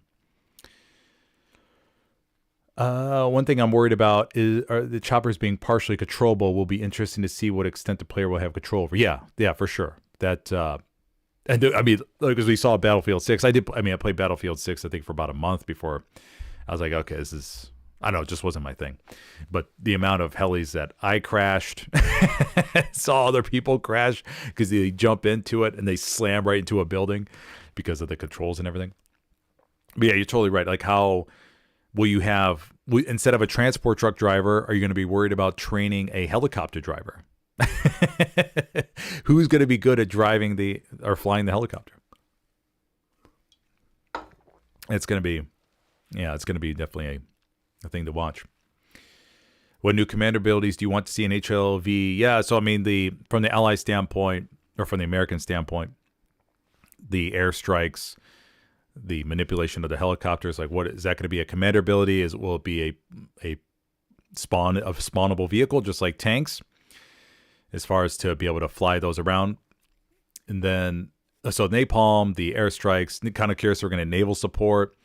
The cost for those on the American side, like I said, will be the offset to the powerfulness.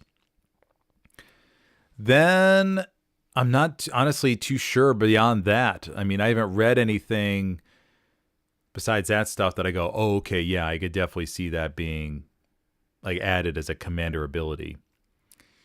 And it's going to be more so towards the helis and spawnable vehicles and resource management from the Vietnamese standpoint. I'm thinking about the infiltration aspect and being at like the tunnels. I'm kind of curious if the commander will be able to, I don't know, drop certain tools to build tunnels or use the commander ability to build a tunnel. Then it's sort of like a bombing run where you place the direction of it and you say, oh, I want the tunnel to go this grid square, this grid square, this grid square. And then each grid square you add, it adds, I don't know, 100 munitions or something. And I'm just trying to think of, and then you get to build like a snake or whatever you want to. How far do the tunnels go, what's the depth of the tunnels? Can they be destroyed? What can you place traps in the tunnels like mines and booby traps? Can you add lights inside the tunnels? Because will it be illuminated? Will you need to carry a torch where you had to shine a flashlight down there? I think the Vietnamese is going to be the more interesting one versus the American commander abilities, just because once again they're adapting to America's technological superiority in order to make sure that they have a fighting chance. Yeah, Horvath, I haven't played Squad. This one, I never really got into Squad. I've seen videos of it, but I just never played. I never played it. The anti-air class, yes, the anti-air class. That's going to be, it's going to be. I mean, because you have. It's. I'm kind of curious how effective it's going to be, as far as stopping, because you have the speed dynamic and players will be adjusting to the speed of the helis off the opening. I don't think they're going to be flying planes. I don't think that's going to be added. I think the planes will be the call-in for the commander ability, and they're going to have the helis as the player option to use in it. Yeah. Wait till a level 3 medic takes your helicopter solo and crashes it into a river. Yeah.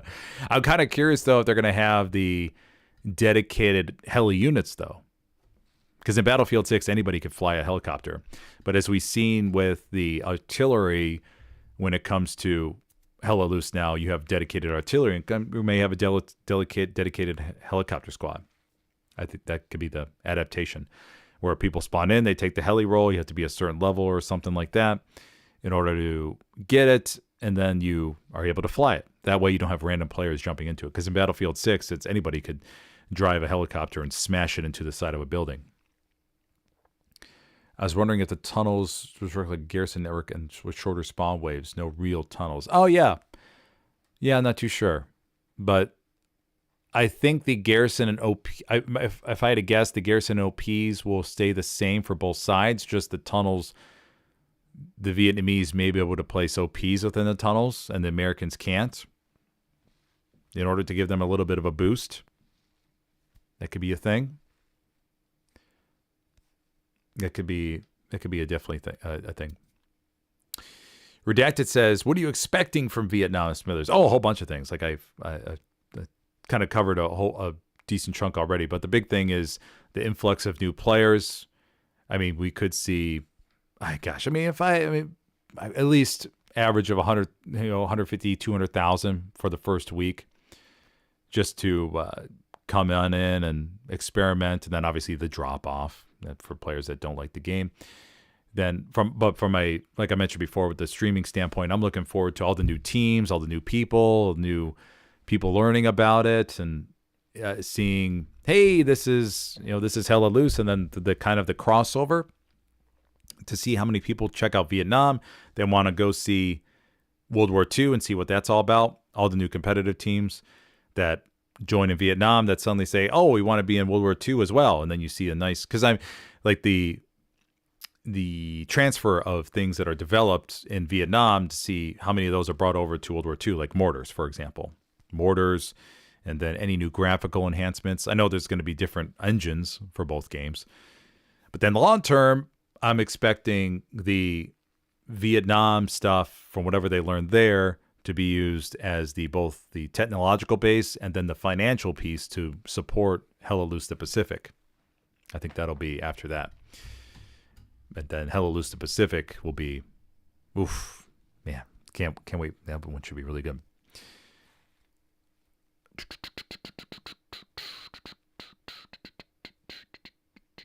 Maybe tunnels would need to be connected through garrisons. Yeah, that could be a possibility too. That could be a possibility. I could see that working out. Like one garrison is placed here, then you're allowed to build it within, I don't know, 5 meters, 10 meters of a garrison, and then it has to have, you can only do X amount, like each tunnel will be a maximum of, let's say, 2 grid squares or something like that. Yeah, I could see that. Hear me out. Air Cav works the same as Vietnamese tunnel system. Oh, you mean, trying to think what you mean by that. Because Air Cav works the same way as a Vietnamese tunnel system. Maybe you could expand on that a little bit, buddy. My mind can't wrap around what you mean. Faster respawns, a kicking soundtrack. Oh, yeah. I mean, like I mentioned before, the soundtracks, the music system is, or the music being played is going to be an issue for streamers, not for players. Players are going to have a grand old time, unless you're a player that's streaming. But the whole copyright issue is going to be, got to see how Hella Loose plans to deal with that. A kicking soundtrack, reckon it will be comp playable. Oh, yeah, for sure. I think it'll be comp playable, 100%. I think there'll be a lot of teams that want to experiment with it in the beginning and test it out and see what all, because the base of competitive play will remain the same as far as your good shooters, your bad shooters, the commanders. It'll all be about how teams plan to use, or how teams think about different ways to use the abilities. That's the fun of it, right? You get to see, because when competitive players jump into a new map or new system, it's so cool to see the ingenuity that they come up with. Now in Hella Loose, everybody's maxed out. I haven't really seen anything new in a long time. The only thing is going to be SPA and a little bit of maneuvering, or a little bit of change with that when it comes to being able to adjust certain things. But besides SPA, there really hasn't been anything in Hella Loose that I'm like, oh my god. Now medium meta has changed. We have a whole bunch of mediums spanning the front line and everything. That's the latest thing as far as a big change for at least the meta and spamming mediums on the front line. I could see it being what Matt said. I think we are expecting too much. Oh, we gotta have our expectations tame. But I mean, I'm going to remain optimistic. There's going to be a lot of bugs and people complaining about this and that, of course, and then modifications through patches. There's just literally every single game goes through. Looking forward to seeing what the new engine brings us, especially for console. Yeah, the new engine should be good. Just to see, because I don't think is there anything in the trailer that's like,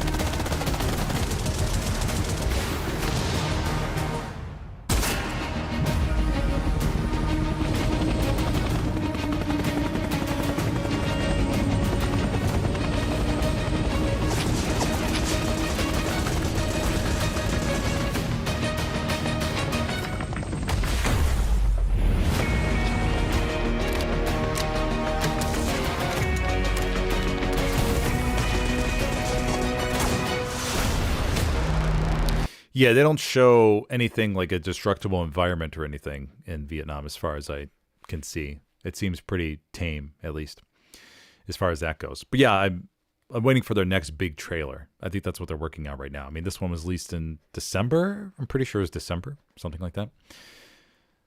Yeah, waiting for that next big one.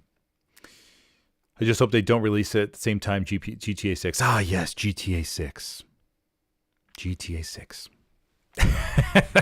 The ever elusive GTA 6.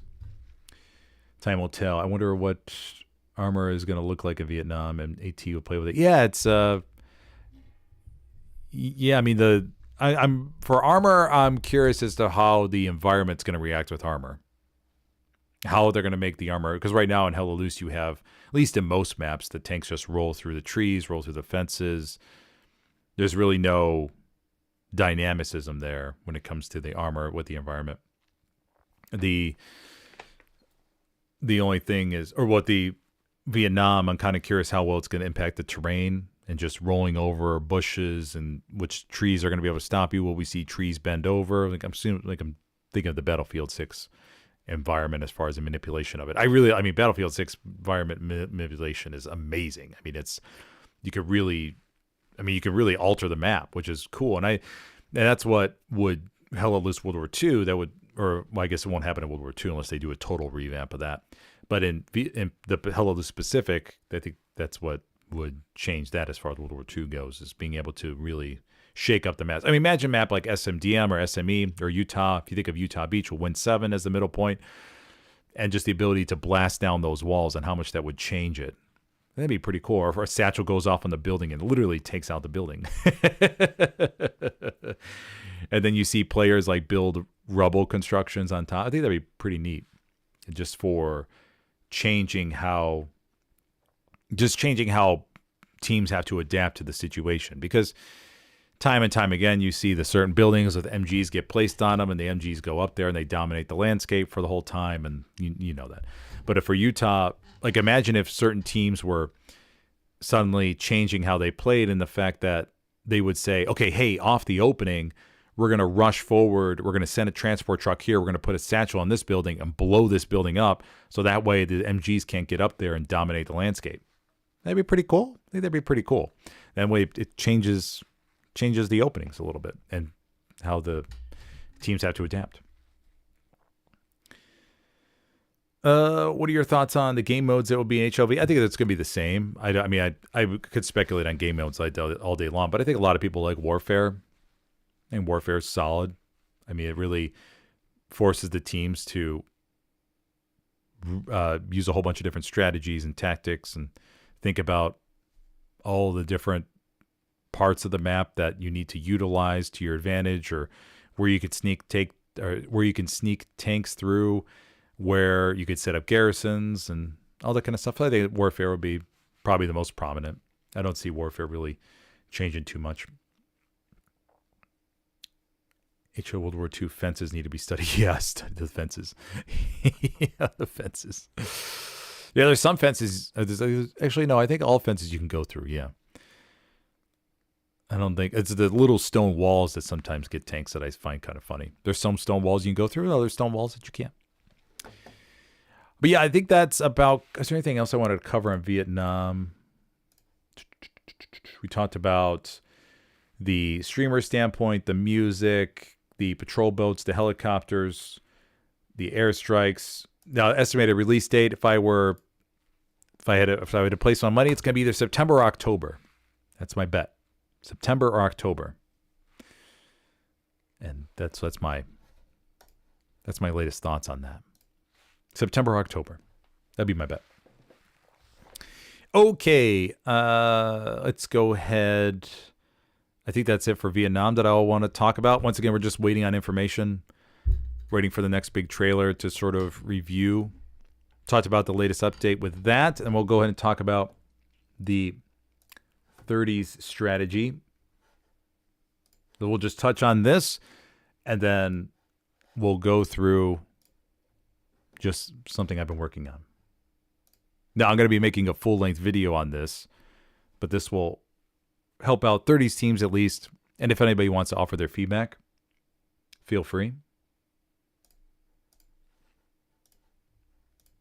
But okay, I wanted to put this video together here to go over what I think, at least to help out newer, because in 30's, the newer teams are often 30's. I mean, they're trying to get started, trying to get their feet wet, to learn more about the comp scene. They don't have a really good feel for the strategies on the maps, and I just want to, or how to organize their team. I get a lot of questions in DMs that ask, hey, Smithers, what do you think about us doing it or how we organize this for this map, and how many people we put in tanks, how many people we don't put in tanks. So this is just a general overview where I wanted to talk about. And like I said, I'll be making a video on this to lay out everything in a more graphical manner. But this will be just a open discussion if anybody wants to chime in here, if they played on 30's teams and wants to offer their feedback. Well, here we go. The key thing about 30's, the overall 30 strategy I need to pay attention to here. Yeah. But the overall thing for 30's, the concept is that, you can keep in mind is, okay, hey, the map size is the same, the team size is smaller. I say that on all my 30 stream, and it pretty much is what I talk about on there follows through every single match. Your team size is smaller, or the team size is smaller, map size stays the same, which means that more of the map is going to be open for players to make a big move. Okay? You're going to have a whole bunch of open space, and 30's teams have to realize that there's going to be a lot of changing dynamics throughout the match. You're never going to have a perfect defense or a perfect offense.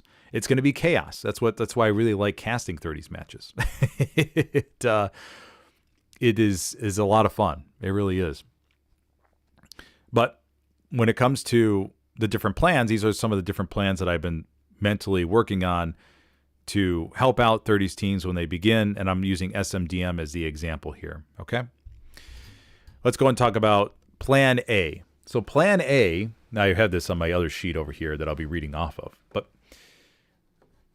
Plan A, when it comes to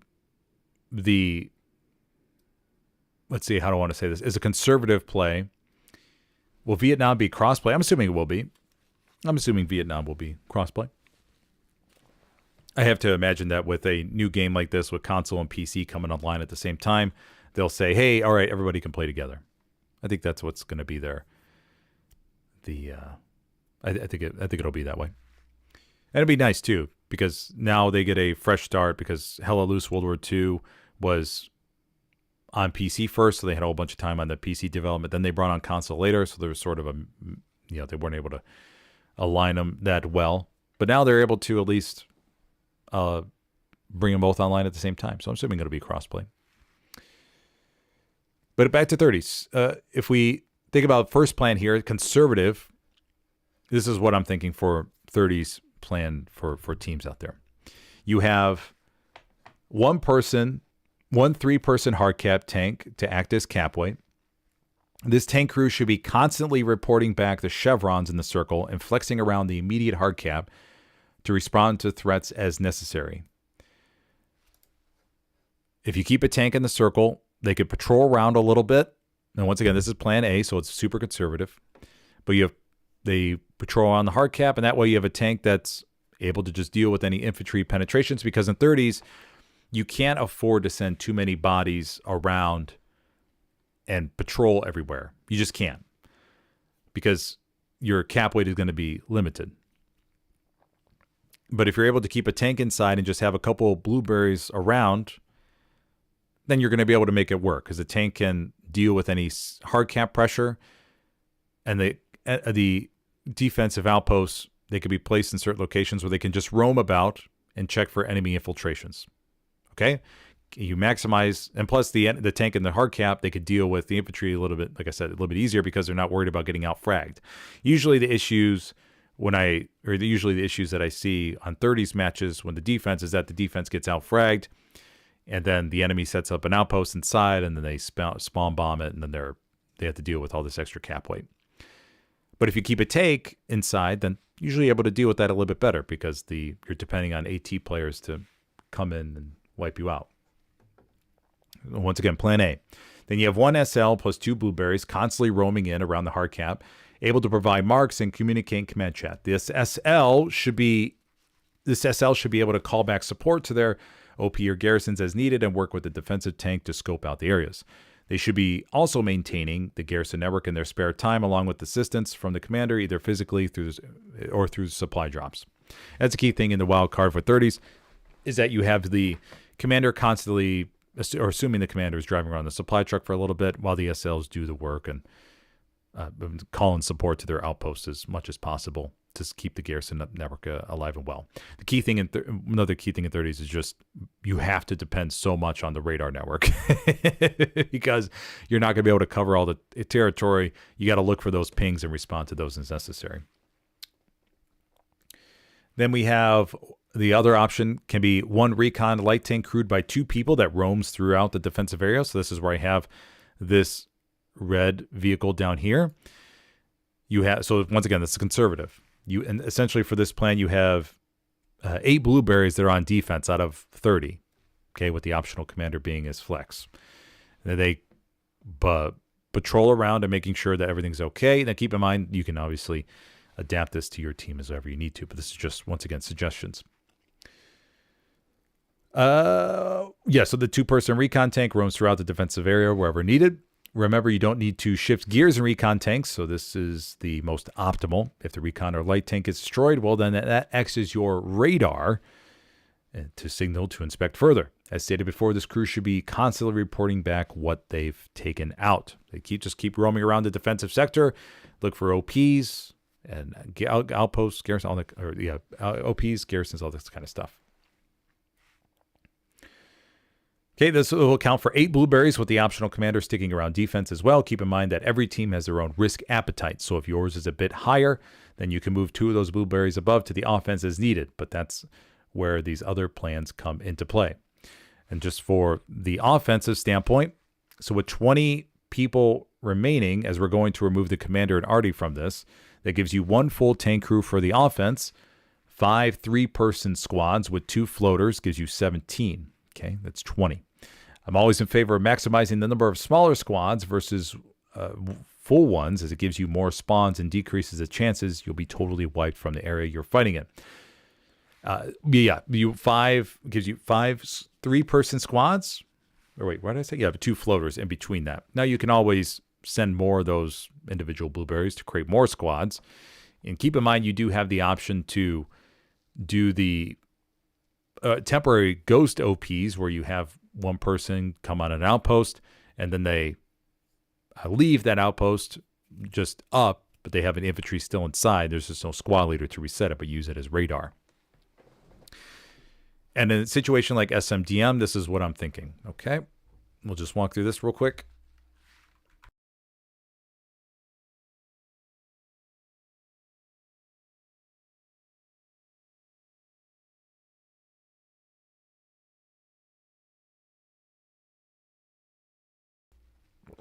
There we go. Okay. But we have Clan A conservative. So once again, you have this recon tank rolling over to the left side. You have these, or the blueberries roaming around. It's funny to play. You have the blueberries roaming around. Garrison network like this. And then remember, the map control, you're not going to have really too much. But you at least are able to cover this area, and the recon tank is patrolling here on SMDM over here to the west side. For the frontline SLs, you have 1, 2, 3, 4 outposts, and keep in mind that these blueberries the blueberries are roaming about here, trying to get pressure on AA network. Once again, AA network is your midpoint. You're down 2, 3 in this situation, like I said before. AA network down to SMDM.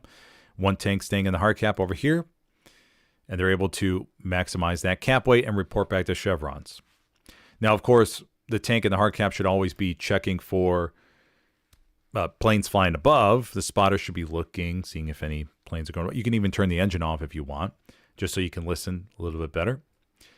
But the offset points, the beauty is that you have the ability to lure the enemy into your sector, and they have to deal with covering all this extra territory, which gives you an opportunity over here on the left-hand side. You have 4 frontline SLs, these 2 SLs back here, then this 1 flex SL, where you essentially want to try and maintain the wide garrison network. Too oftentimes I see teams, even in 49s I see teams, not place emphasis on getting up wide flanking garrisons. You got to get these garrisons up over on the left-hand side. 49 teams can use this as well. But you want to maintain this garrison over here on the far flank. That way you can constantly reflank the enemy. Just like this. You set up a garrison up by Hugo's farm. The enemy pushes forward down to SMDM. Let's say they wipe these 2 outposts. But you're able to respawn back here and reflank them. Too often, like I said before, I see teams just play in this box setup and they have no spawn points over here. Nobody spawns at the HQ to drive up or anything. They're getting reflank garrisons. That's terrible. You got to get the reflank garrisons up. You really do. You got to get something rolling. So always try to maintain something over here so you can constantly reflank with the garrisons or with the SLs coming off this garrison. Once the reflank garrison is established, then you can work up here, or this SL can go across. Then they can establish one garrison up to the north, like this, or even farther back northwest. I have a stream there was a 49 stream, a video that actually just went live this morning as far as a garrison network setup. I show an example of that. But you want to get a deep red zone garrison up, kind of like this here. So we put one up right there. Okay. Deep red zone garrison. Or actually, wait, that's not the symbol I wanted to use. Where is this symbol at? Where is it at? There it is. Okay, this one. So let's say you get a garrison up right there. Then you're able to have a backup in case something goes wrong. But you just want to put it as far away as possible. Just have something safe, ready to go. Instead I see teams try to place it, they send SL goes around and they try to place it like, I don't know, over here or something, up here, one garrison. And they just bank off of that. Try to at least get 2 up. So you have a backup. Place one really conservative garrison and then go for an aggressive one like this. Okay? And then that way you can give it a shot and see if it works out. If it doesn't, you restart and try to go for it again. Okay, moving on though. You have this squad lead that gets up this one, and then they slowly migrate up above, go around all the way through the back line, try to avoid the enemy radar network. Another mistake I see is the SL will go up here and try to just go west and get something up, and they'll ping a whole bunch of stuff. No, you gotta take your time, people. There's so much time left in these matches where these teams are playing these ultra aggressive Hail Mary plays where they throw these airhead bombing run combos and go, shucks, it didn't work out. Okay, we'll wait 10 minutes and try it again. Sometimes it works. Sometimes it does. I'll give you a 10 to 15% chance it'll work. But teams like PZLD, for example, they know about this. They're going to respond every single time and take those out for the most part. Now, there was a situation where it did work on Foy, but it was, it failed for the most part. There's a lot of time left in the game. Take your time. Take a deep breath. Relax. Focus on try to find the enemy spawn points, or try to just navigate your way through the behind the enemy spawn points. Go up here, come around, go all the way around, get up to the border, and once again, just keep looking around. See if you see any garrisons. Now, if you ping a garrison, you didn't see it. So whatever, it happens. But at least you'll get another chance because the enemy most likely won't go trace you all the way back over here. But take your time. Let's move this out of the way real quick. Go all the way around. Navigate through, and then be like, okay, I think there's a spot here. Go up there, do a double support swap with the outpost on your outpost. Support players immediately redeploy. They don't swap another class and then venture off to ping enemy garrisons. There's no need for that. Just drop your supplies, go to the next one, drop them. Other support player redeploys. Squad lead sets up the garrison, and you see if it's unlocked. Okay, and then you coordinate with your team to see how many SLs will jump on and be able to prioritize SLs to get to this garrison, and then you're able to use those outposts in case the garrison gets locked. It's a simple recipe, but too many times I see teams go for it. I mean, there's some games where you just have to face the fact that you're getting outgunned and you're forced to your defensive point. You're not going to be able to recapture the front line. You're barely holding on to your fourth. You're getting pressure. You have your tanks inside the defensive cap weight, and you're like, oh my gosh, we're holding on, but barely. We're losing the gunfights, but our tanks are supporting us, and it just happens. I mean, I see it plenty of times where teams are just getting outgunned, and they're never going to be able to establish a solid front line because they're barely holding on. I mean, Helios suffered with this in some of our games where it's like, oh my gosh, we're barely hanging on, and we were saved by a nice backline play. Sometimes it just comes to that. You just gotta. Sometimes it just comes to that.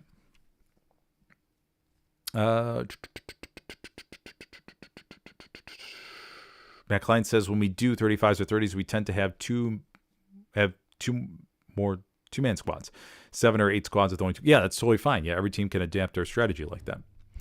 The Fessor says taking time and building up the attack, using it is the thing lots of players don't get. Yeah, exactly. You got to take the time. Yeah, I mean, yeah. Well, as far as like backline plays go, to build up the attack, yeah, I mean, I totally get what you're saying. If you have equal teams, 100%, build up the attack, see if you can make a breakthrough.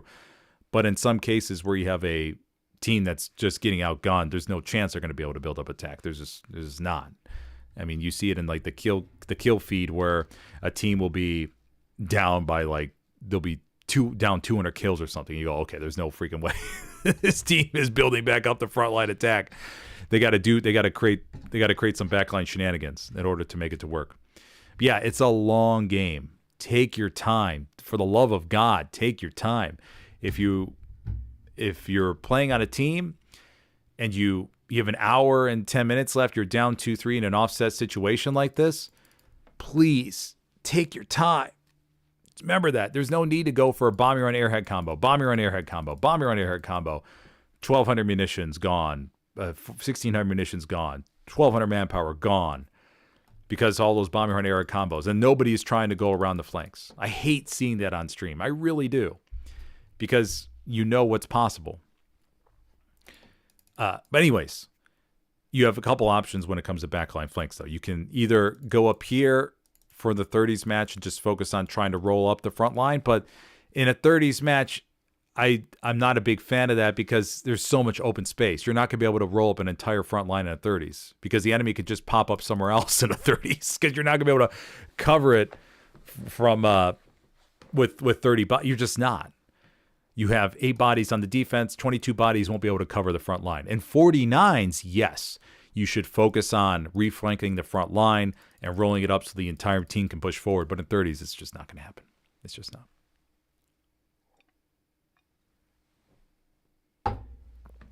So, back to what I was saying. You have 4 OPs up on the front line. They're either holding the ground or trying to get the ground or trying to push, right? You have the recon tank going around the back line. Did I delete the recon tank? Did I? I guess I did. Must have accidentally erased it. Or maybe this is it up here. No, that's the other tank. But maybe I deleted the recon tank. Anyways, you have the recon tank going to the back line with the back here doing their thing. Going around. Helping out the defense. Going everywhere and anywhere. Seeing what they can find. Defensive blueberries. Just checking, roaming about, supply, support drops. You could do all that kind of stuff. Then you have this squad lead over here that focuses on making sure the reflank garrison's always an option. And your blueberries should be able to use that.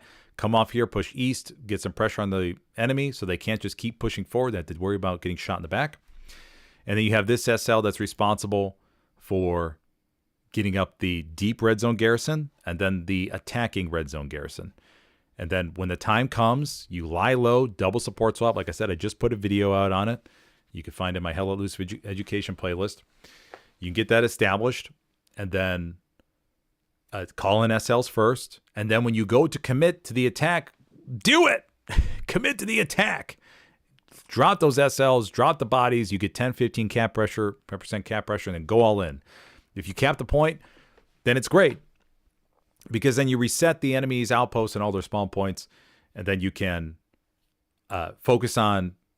If you lose the point, fine, whatever. That happens, but at least you're able to reset the enemy. Okay, That's what I'm trying to go for here for the 30 strategy, at least for this one. Now, plan B, middle ground. I mean, I guess, well, we'll cover the aggressive one afterwards. But for the middle ground, you have 2-person recon or light tank in the hard cap. Zooming around. Remember, this is we're trying to balance here. Two SLs plus 2 infantry roaming around the hard cap. This gives you 5 people back on defense. So, sorry, what did I say here? Two SLs, but it's 4. 1 2-person, that's 6. Oh, I must have mistyped that on my notes. Okay, but this will give you 2, 4, 6. This would be 6 people back on defense. So 1 recon tank with 2 people in it. You want to try to probably emphasize the driver and spotter, not driver and gunner. Spotter should be doing 360s and pointing things out and then flopping in between them. But you have 1 recon tank pulling around, and then you bring up both tanks to the attack, but keeping the recon tank back on defense, and then 2 SLs plus 2 blueberries roaming around the hard cap to maintain the garrison network. And then, once again, just all the previous ideas that I had, or the plan A conservative, just to adapt to this one, the key concepts about roaming around, calling out spawn points, what I wiped, what I didn't, or looking out for planes, all that kind of stuff. But this gives you 6 people back on defense versus 8 in the first plan. And for some reason, I wrote 5. 2 SL plus 2 infantry roaming around. Interesting. Okay. I'm a bad note taker, I guess. Or maybe I was tweaking some stuff. But plan C, for the aggressive, you have 1 squad lead in around hard cap plus 1 roaming blueberry. Those would be 1 squad lead. And you move the recon tank to a flex recon tank. Not just, you can have the recon tank being dedicated back towards defense strictly, and you say, don't go to the attack. Just stick around defense and roam around like this. Okay? Or you can have a 1 recon tank that if they don't sense anything on defense, they could push over to the attack and they can help out the attack. And this is where you have both tanks on defense, and then you have the recon tank that's flexing between offense and defense, depending on how they feel. And yeah, so the key thing in the 30s, though, your team needs to be prepared for rapid callbacks and all this, because you have so much open space to deal with that you're not going to be able to cover all the nooks and crannies. That's where you're dependent on the garrison network and the garrison and OP network to catch certain things. In the aggressive approach, where you just have the 1 outpost and a couple blueberries back here that are just roaming about. So let's say you have 2 blueberries like this, then the 1 SL out here, 1 SL in the hard cap, just checking everything out. Then obviously the front line will shift with this, and offset it's the most difficult part, because these raspberries over here got to check out everything and be able to maybe just pander over or look over there once in a while to see what's going on. But the key thing with this aggressive approach is that your team needs to be prepared for super rapid callbacks, because the enemy could get backline garrison up and go with the spawn bomb and do the opposite of what I just mentioned for this team that's down 2-3. The enemy or the team that's up 4-1 can spawn bomb you on 4, or they're up there. The team that's up 3-2 can spawn bomb you on 4th, and you have to be prepared for those callbacks. Once again, PZLD is a great team in 30s to watch. They do a really good job of managing the map, responding to threats, and balancing the attack with the defense. They do a really good job with that. They're a really, really good team to watch in 30s. I've seen them do it time and time again with how they manage their play. But yeah, I think that's a general gist of what I'm trying to plan out here for the 30s matches, as far as how to organize your roster. I mean, you have to deal with a whole bunch of empty space. You got to respond to the threats quickly. You got to maintain. You should always keep 1 SL responsible for maintaining the reflank and deep red zone garrison plays. Then just keep that mindset of holding on to, or taking your time, remembering it's a long game, and not stressing too much about making a big play early. Yeah, your team is down 2-3. Everybody knows this. You're not going to go up 3-2 right away unless the enemy team is totally not paying attention. It's underlying lesson that all teams should learn from this.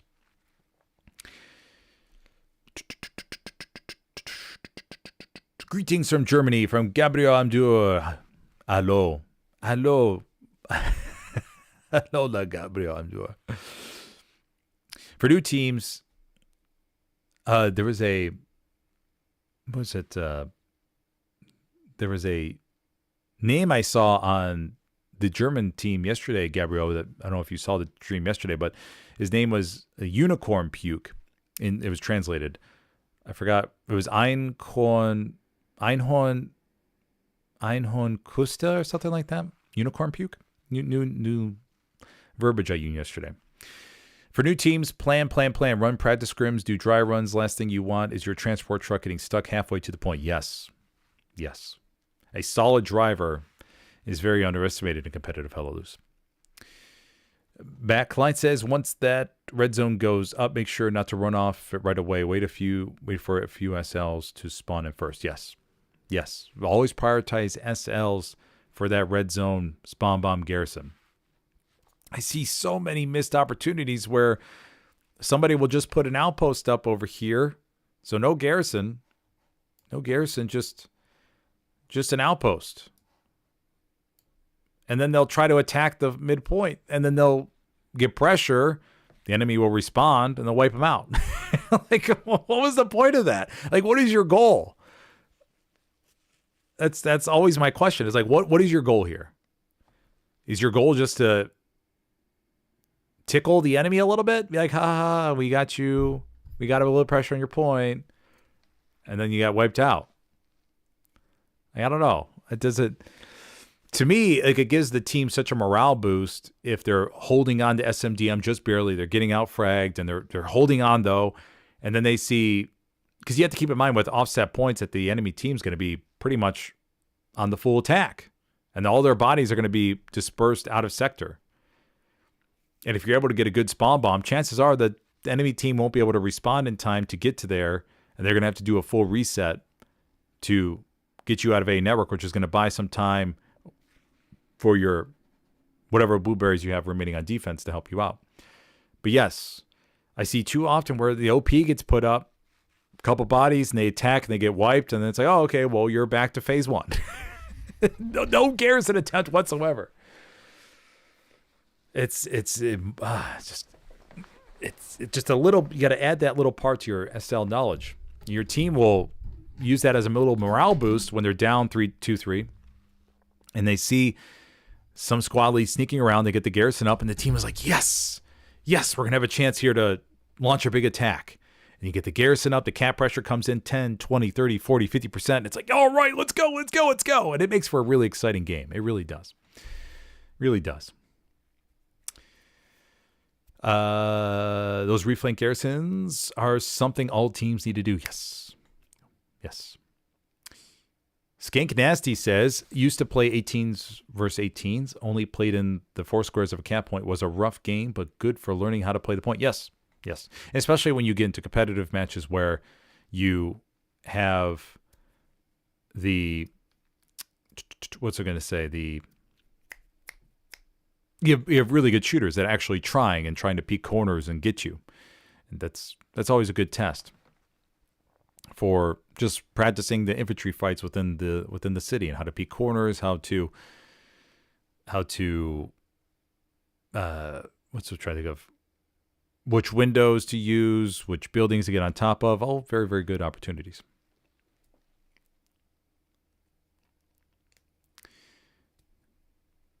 Mon Petit Pony says, how to win a Como game. Como game? Cap third. Park the bus for 80 plus minutes. Oh, I think he's talking about a half track. Yes. So if you're down 2-3, that is another option as well.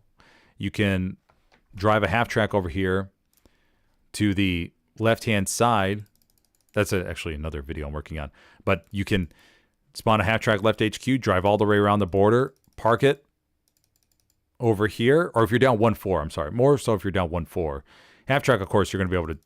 Half tracks need to be spawned as much as possible. But if you're down 1-4 and you're trying to defend, let's say, Hill 6, trying to retake SMDM, then you can drive a half track over here by a network, because the enemy garrison network will be pretty much dismantled for the most part when it comes to if they're winning 4-1, they're going to bring up their garrisons to SMDM. But if you're able to bring up a half track over here, then most likely you're not going to ping an enemy garrison or anything.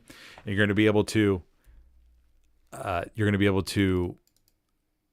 surprise the enemy, because we've seen that happen before, where the team that's down 1-4 plants a half track over here by a network, or well, if any map they're down 1-4, and then once they capture SMDM, they have an immediate spawn point over by a network, and they're ready to launch bodies to it, because you save all that time. One of the biggest reasons why teams that are down 1-4 lose the game, but they're able to cap 2-3, is that they don't have enough time to set up for the midpoint attack.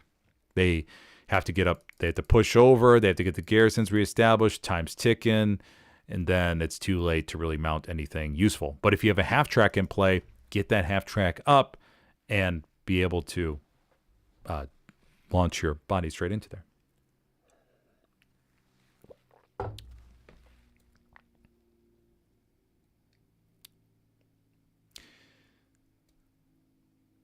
Randinator65 asks, what was your main game before Helios? Company of Heroes and Hearts of Iron. Whole bunch of Company of Heroes. Big fan of Company of Heroes. Those are my main ones before Helios. And before that, you had Age of Empires, Age of Empires 2, Age of Empires Conquerors Expansion, Call of Duty 1, Call of Duty United Offensive, Call of Duty 2, Call of Duty World at War. And then you have, well, you could check my Steam, actually.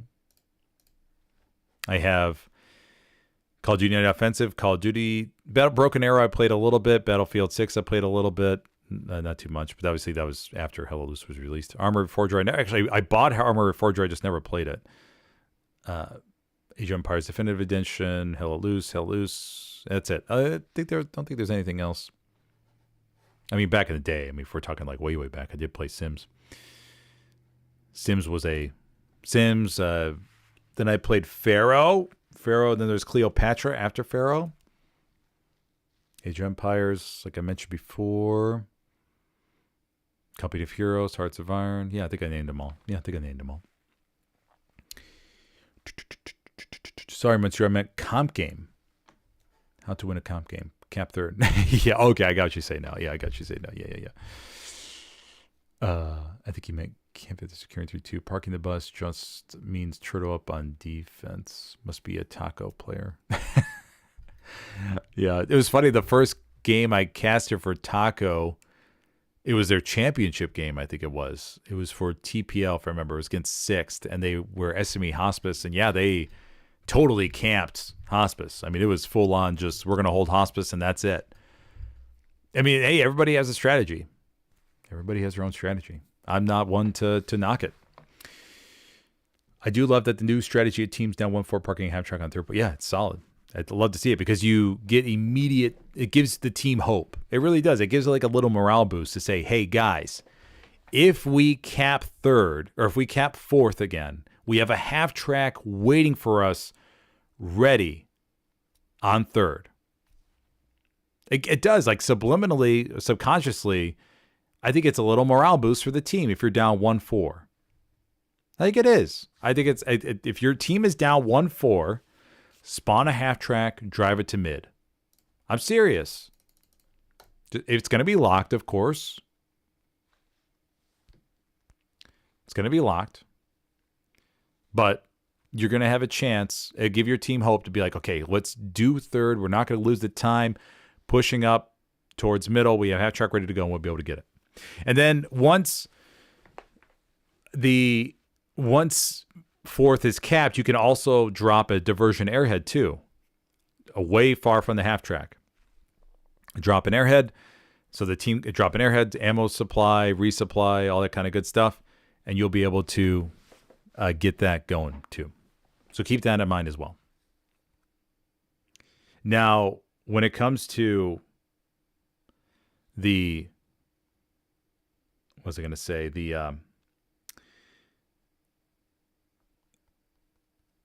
one second.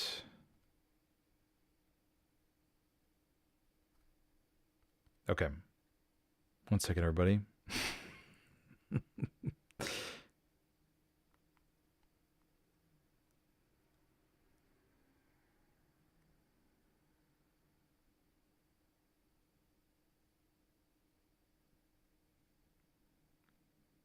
Okay.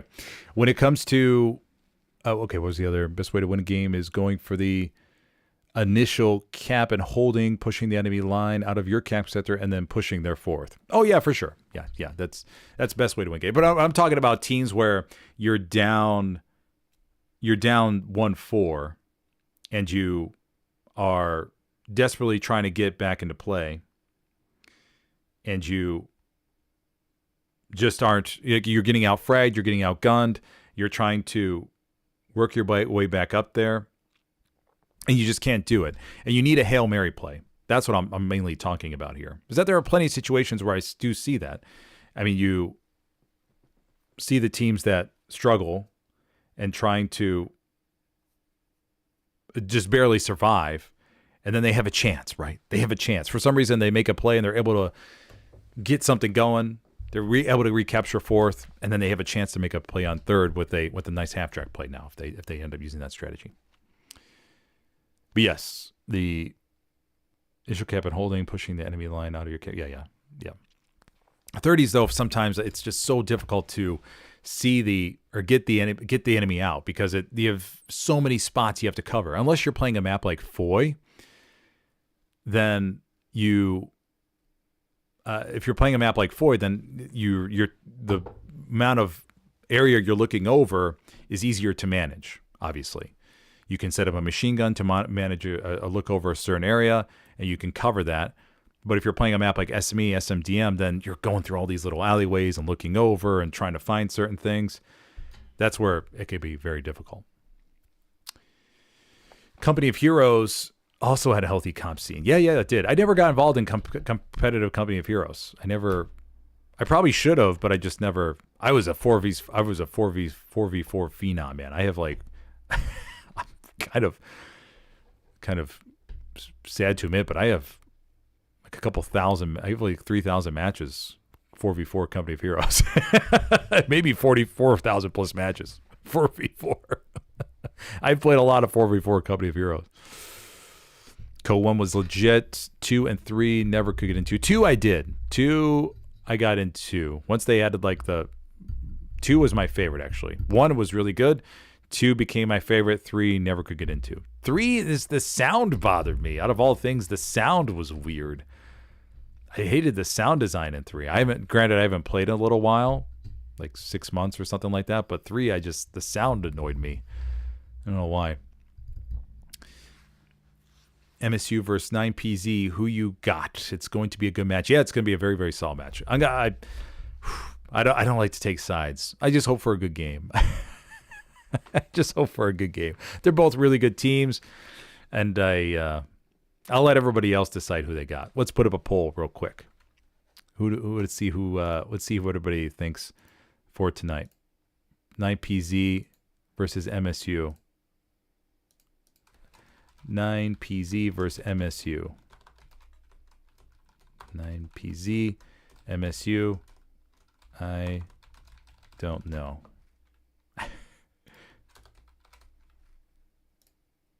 Oops. Here we go. Let me end the Q&A. Nobody's using the Q&A, so I'll just end that. But let's see here. We'll see what the vote comes out to be. Love the diversion airhead. Yes, diversion airhead is always clutch. If you set up a red zone garrison, a half track, try to put down the diversion airhead. I mean, if you have the manpower. Sometimes when teams are down 1-4, though, you don't have the manpower. Like you're struggling. Your blueberries are dying like crazy, and you've used your munitions to defend with strafing runs, bombing runs, etc. And you're just barely trying to hold on to the point. So, I mean, I'm not surprised I don't see too many diversion airheads, because sometimes manpower is just running super low. I get it. I've been in those situations where you've used every single resource you have to hold on to what you got. It's just not possible. I totally get it. Restart the server if you're down 1-4. Yeah, exactly. Yeah, exactly. I think your point layout, offset, or open fields, etc., should go into your team's place. Oh, yeah, for sure. Yeah. Offset points offer the biggest advantage to teams that are losing. Straight line points, tougher, obviously, because there's not much wiggle room because the defensive team for both sides is on the front line. The offensive is also, the offensive teams are playing the defense at the same time. That's what I'm trying to say. But the blueberries that are on the defense are roaming about. So if you're on the offset points, you're looking out over here to if you have a front line like SMDM to Pierce Farm, then your front line is like this. Just like that. Okay. Your tanks are back here or whatever. Maybe you have one tank up to the top. And then your front lines are beating the hell out of each other. Then the defensive blueberries are, well, this defensive blueberries are checking out this. They just have to worry about maintaining this area here. Then they have a radar network like back here or something. And then they're able to control this much better than if they would be offset, because then the team is stretched over to territory that doesn't count it as being in sector, and then it's not as easy to defend. Okay. Any other questions? I'll go and drop them in chat. Would rather play straight line map edge. I would rather play straight line map edge than mid offset, to be honest. Oh yeah, 100% Coco. Teams they like to simplify things. I mean, from a commander standpoint, the dream is to just have map edge straight line, man. That's when I remember the days when it would be the days. Look at me. The days when there would just be random points. You would be like, okay, come on, straight line map edge, straight line map edge. Of course, the chances are 0 and almost nil. But when you get those, you go, oh my gosh, yes. Oh, it makes it so much easier to manage the game because you're just focused on a very finite area. You don't have to worry too much about defense. Offset points, especially on a map like or zigzag, if you will, just creates so much ambiguity when it comes to how you play, especially on a map like if you think of Hurricane Forest and you have like the whole back line. So if we go to, can I switch? Presenting home. If we go to Hell Let Loose and we go to Hurricane Forest, if we think of Hurricane Forest, what's one of the common things you see in Hurricane Forest? Well, you have, let me just draw the front line here. So if we just draw the front line, let me pick a different color. If we draw the front line like this, fighting over Scar, you're going back and forth, blah, blah, blah, blah, blah, blah. Let's say the fourth point is the ruins. Then let's say the offset points. Well, actually, wait, hold on. Let's not do that. Let's say the point is the Scar to Vehebach, Overlook. But if you have this set up, then the enemy on the Axis side, one of the most common tactics, if the Axis control this, okay, this is Axis controlled, they will drop an airhead down here. Very bottom left corner. And that way they can leak SLs off just like this. Okay? And they can start wrapping up behind your front line. That's as a commander, you go, oh my gosh, of course we're not going to have a radar network down there. All our radar network is covering up there. This front line, we have some back behind Overlook. We don't have anything back here. So you got to hope that somebody's just happened to be in the vicinity. They can go down there. I can't tell you how many times on Hurricane where I've seen these deep airheads have a huge impact because it's so hard to get to. You have to go through all the trees and spot the enemy and try to figure out where it landed. It can be so tricky. The endgame resource management by commanders is huge. I see commanders not have enough manpower, munitions at a key time because they called in non-stop bombing run airhead combos. Yes, that is very true. I mean, you see resource management is people just, I mean, pub matches especially, you just see commanders jump in. They want to drop bombing run airhead combos, run strafing runs. Resource management's so big. So big. You got to be able to tell people no. I mean, I can't tell you how many times during a game where people have asked me, hey, Smithers, can we drop an airhead maybe we drop an airhead over here. And I go, no, they're going to find that. There's no point in dropping that airhead. Like, I just think, no, I think we're going to hold on to the manpower. Like, I get it. Like, people want to drop airheads. They think they're going to have a chance, but no, most of the time they're not going to have a chance. And in mature comp teams, they know. They won't even bother bringing up the topic of dropping certain airheads, but they will. In the newer teams, they will suggest it. They'll be like, "Hey, can I? What do we think about an airhead in this location?" Wow, over 2,700 people lost power in the area last night. Damn, that's crazy. Yeah, there was a power outage in the area, and I wasn't able to cast the 101st EXO game last night, unfortunately. But was wondering why the electric company was texting me. Anyways, what was I going to try to say? What was I talking about? Yeah, the resource management. But yeah, converting resources, knowing when to convert manpower, converting fuel. Nowadays, with the 2 heavy maximum, teams can convert fuel to manpower, to munitions a lot more than they used to. Back when there was unlimited heavies, you were barely holding on to or desperately trying to convert enough fuel to keep pumping out heavies over and over again.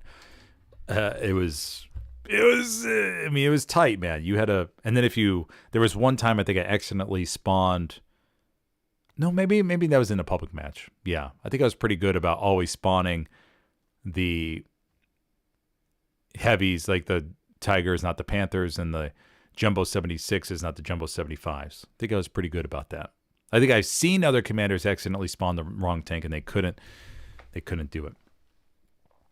Let's see. But yeah, resource management, definitely very, very, very big. And especially now with the artillery resupply and the needing to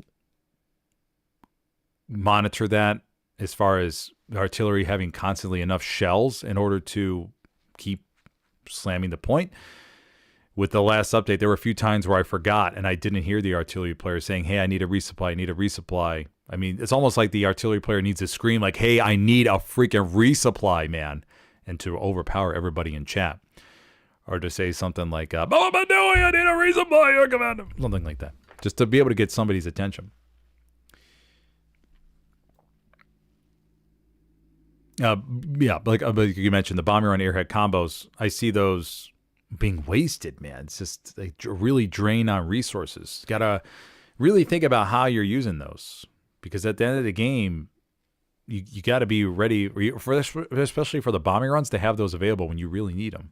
You don't just want to drop a bombing run on an empty point. That's the thing you see in pub matches most often, as a commander will drop a bombing run on an empty point. It's like, well, what were you expecting to gain from that? And it's funny, when on the PC side, I'm able to turn the command chat on, and I'm able to hear them say in command chat, like, "Oh, cool, I got five kills with that." Like, okay, great, bro. It's funny how they announce it in command chat. I think it's really, really funny.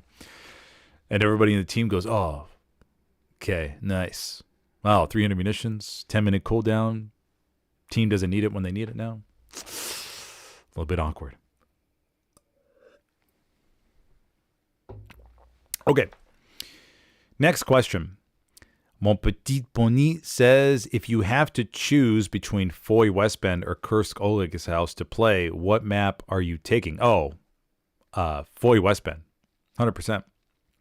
All things being equal, Foy West Bend. It's a more confined space, and you know what the game plan would need to be in Foy West Bend versus Kursk, where there's the infantry. I feel like Foy West Bend, the infantry would have a little bit better chance to make an impact versus Kursk Oleg's house. If you're able to get proper smoke cover and artillery cover and so on, I think I would take Foy West Bend. It's more concentrated, I guess. That's what I'm trying to say. You can focus your efforts in a more concentrated area to make a bigger impact versus Kursk, where your efforts are more spread out and there's more variables at play there. And that would be my argument to go for Foy West Bend versus Kursk Oleg's house. it's a brutal point. I mean, trust me, I'm not fighting the front lines. The infantry are going to have to suffer through that one.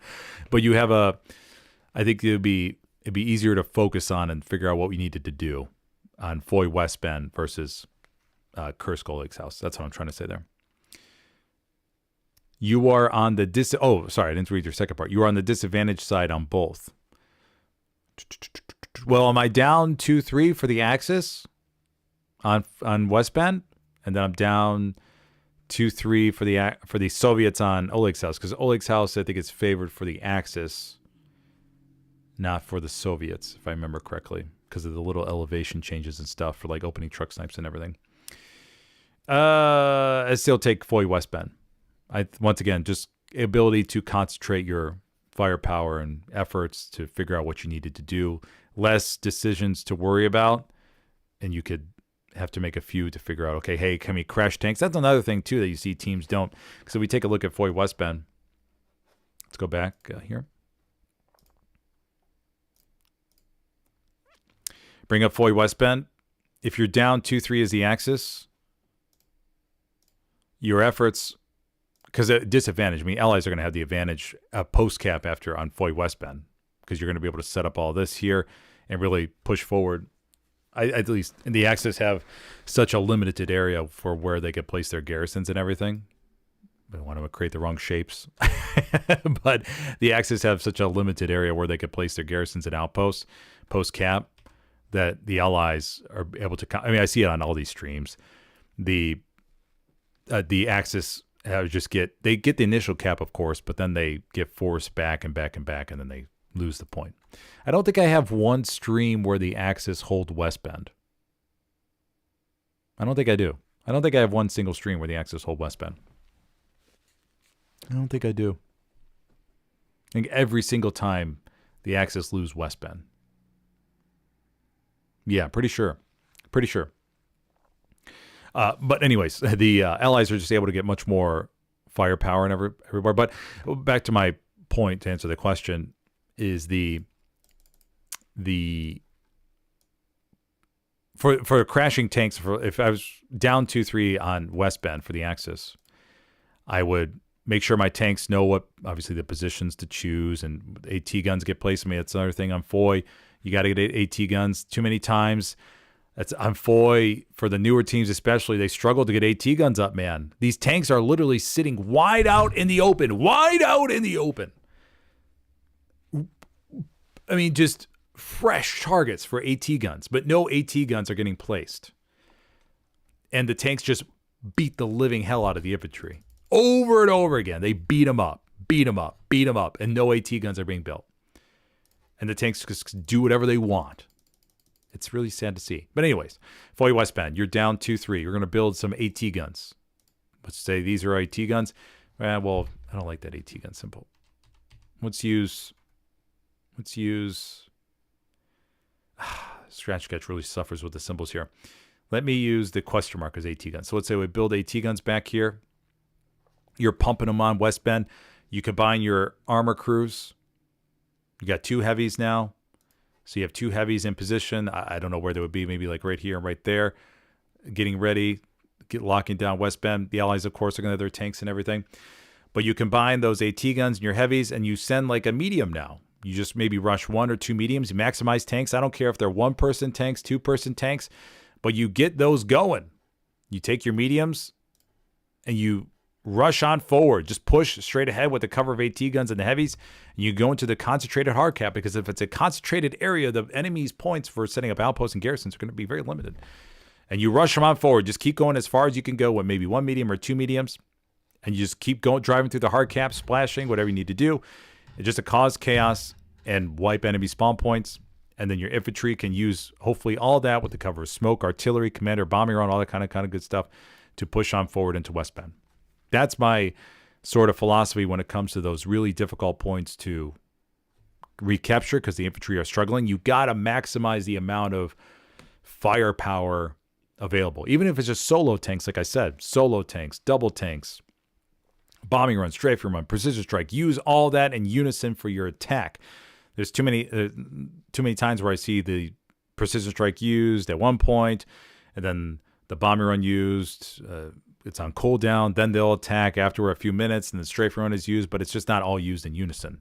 If you're going to attack, freaking attack, man. I know it's hard to coordinate sometimes, but you got to try to really maximize your combination of efforts. The tanks push in right after the bombing run drops, along with the strafing run, and just to really force the enemy to be like, what is going on here? What is happening?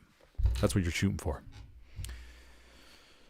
Joining comp has taught me to play more patiently, and I've learned how to react better when things go wrong. Oh yeah, of course. It's all about maintaining a cool, like a nice, cool, level-headed. I mean, trust me, in the beginning games, I commanded, I was really paranoid. I was nervous. I was dead silent sometimes in command chat. But as I commanded more and more games, it was just like, okay, I know what's going to happen. We're going to lose this. Okay, let's just remain calm. You ensuing panic in command chat does nothing to help the team. There are too many times where I've heard people in command chat go, oh, we're screwed, for lack of a more harsher word. But we're screwed. How does that help the team? The team is already stressed. You saying that, or somebody saying, oh, GG's. Don't say that. Don't say that. Or if you watch my Hurricane Forest championship match against, can I bring that up? Let me see if I can bring that up, actually. Let me go see if I can bring that up. See if I can bring that up real quick.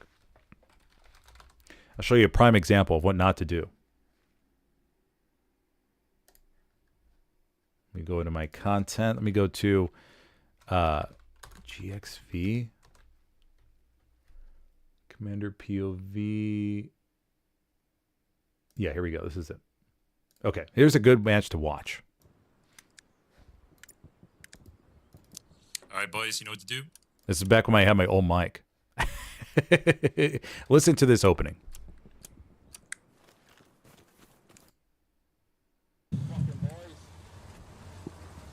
This is the championship match for on the PC side. We're against GXV versus Chimera. GXV was pre-Helios. Roger. We have minute 52 to wall drop. Now this was... Okay, what do I need for tanks? This was in the very early of... I mean, this is... Yeah, this is... We were a good team. We didn't know everything, though. Everybody was still learning. It's the very early days of... Not the early days of comp, but like pseudo early days of comp. Anyways, we are lining up in Hurricane Forest here. Scar's the middle point. We're the allies. What do I need for tanks again? Calling supply marker up. Supply or transport trucks on the border, and Hurricane Forest is known for truck snipes. Copy, thank you. Steward down. Thank you. All right, guys. Remember, stay positive. Clear your marks. Stay positive. Remember, I mentioned that. Stay positive. We have some people on the team that were not that positive. Be good. Boom, I got the mark in the right spot. He's on the right. What are we at? What are we at Already for make wall sure you got drop? your loaders on the gun by the wall drops. 20 seconds. Okay, here we go. Watch what happens, everybody. Watch what happens.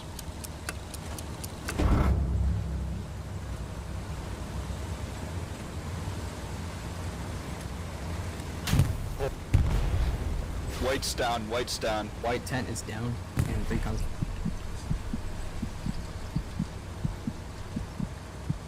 Guys, don't drive on the fucking roads, man.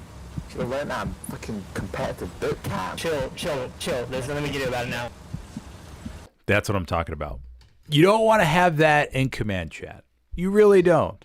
You got to have a little bit better control over how you feel. You got to control those emotions, because emotions are going to be high. Everybody wants to win. Of course, everybody wants to win. But man, that is, that is brutal. Absolutely brutal.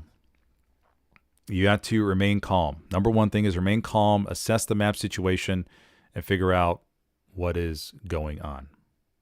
Number one thing. Okay, let's see.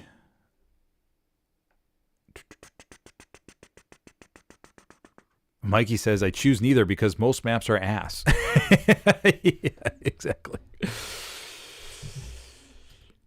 Coco El Nino. Am I saying your name right, buddy? Do you feel like the current meta of 2 nodes, aggressive tanks, and SPA has killed any future use of frontline commanders? Yeah, frontline commander is an interesting one. I mean, I don't know. There's some times where I think playing on the front line is good, but then I'm not too...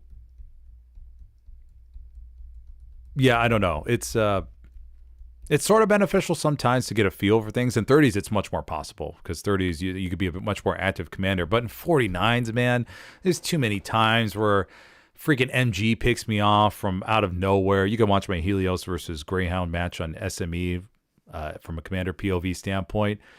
And that's one of the most annoying things about being a commander. Like when you get close to the front line as the game develops, the problem is that the enemy sets up their MGs. And I mean, I'm not complaining about them, but who is, oh my gosh, what is going on here? What is going on? Oh my gosh. Mr. Frog, hello. Okay. Well, alrighty. Okay, back to the question.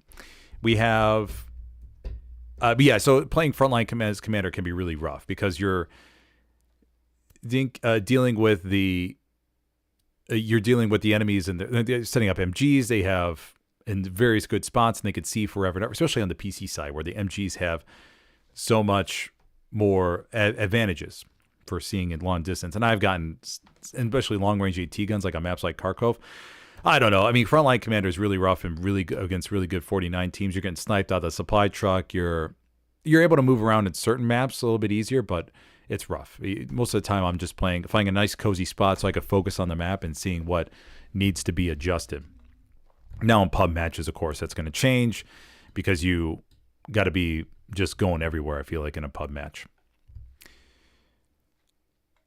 The frontline commander, the last thing you want to do as a frontline commander too is be on the redeploy screen the entire time in case your team needs a supply drop, vehicle dropped. So I'm more of a big fan of playing a conservative commander role versus what was I going to say? Just staying alive and not being on the redeploy screen as commander. That's my base rule as commander. Now, some commanders do get aggressive. Some commanders are out there on the front line doing their thing. But you'll see on stream, most of the time, the commanders I see, they're finding a nice cozy spot and just looking at the map and understanding what's going on. Because the commander has the least, or should have the least, interruptions to help out the team. They should be able to say, hey, this squad, go over here. We need to relocate over there. Maybe we need a bombing run support drop. We need a recon plane, all that kind of stuff. If the commander's out from the front line fragging a whole bunch, then they're not able to use their abilities as they need to. They can't spawn into tanks because they're dying, and the tankers are delayed. They can't convert to fuel, munitions, run encouraged. There's a whole bunch of side effects if you're a frontline commander. Big fan of just staying in the back line as commander and just finding a nice cozy spot, maybe by a fireplace, maybe on a bed in the building in SME, and just relaxing. Just focus on what the team, because the team is depending on you to help coordinate things. The SLs are out there on the front line trying to maintain their OP, seeing if their OP is hot, and just managing all that kind of stuff. So keep that in mind. Next question. Mon petit pony, Foy Westbend or PHL Grub? Foy Westbend. I hate PHL. I don't like PHL, man. I'll take Foy Westbend over PHL. Matt Klein says, learning to play patiently for newer teams is key. I remember that Helios versus ESPT match on Stalingrad. Helios held mid for an hour, but ESPT stayed patient and eventually got it. Yeah, they wore us down. Oh, they wore us down. Oh, they wore us down, man. They really did. It was I think that was the closest time, second closest time. There was or for official match, that was the closest time I think we've gotten close to beating ESPT. Man, one time, just want to beat SVT. Just one time, man. Just one time. Just one time.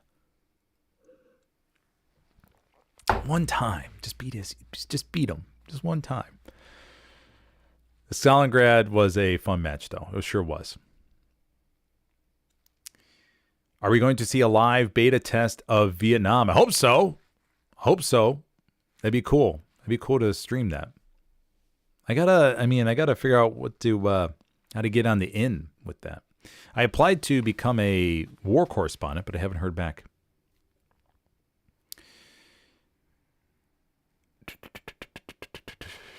The Rage in Command Shed is always a fun one. Yeah, it's always interest. Or well, you kind of know the usual suspects. Once you're on a team for a long time, you kind of know who's going to be the person to potentially rage out, and then it's always. I mean, sometimes you got to let the arguments go and see who is and just see, or hopefully it melts down, or hopefully it calms down, and then, and if it starts getting a little out of hand, you got to be prepared to interject.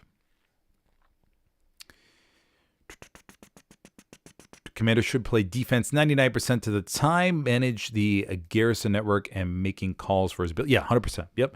You manage the garrison network, say, hey, squad leads, can you focus on getting this up? Because trust me, there's been plenty of times as commander, I'd call out to squad leads to say, hey, can you, because they'll be rolling on, they won't even know because they were focusing on the enemy shooting at them or something else, and they won't even realize that they needed to get a garrison up. But plenty of times are like that. There have been, like on maps like Utah, for example, I could bring up another stream here. Let's see what we got. Go ahead and bring up another stream real quick. But if you look at maps like Utah, I could probably bring up the ESBT Helios game. So good. Such a good game.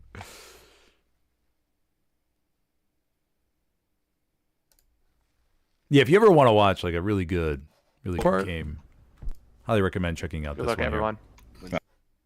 This was so good. More west, myopia more west. Beller, DJ, and Whiskey ideally on stealth is Yes, they're in between us and Fox, all over the road, all ready to point.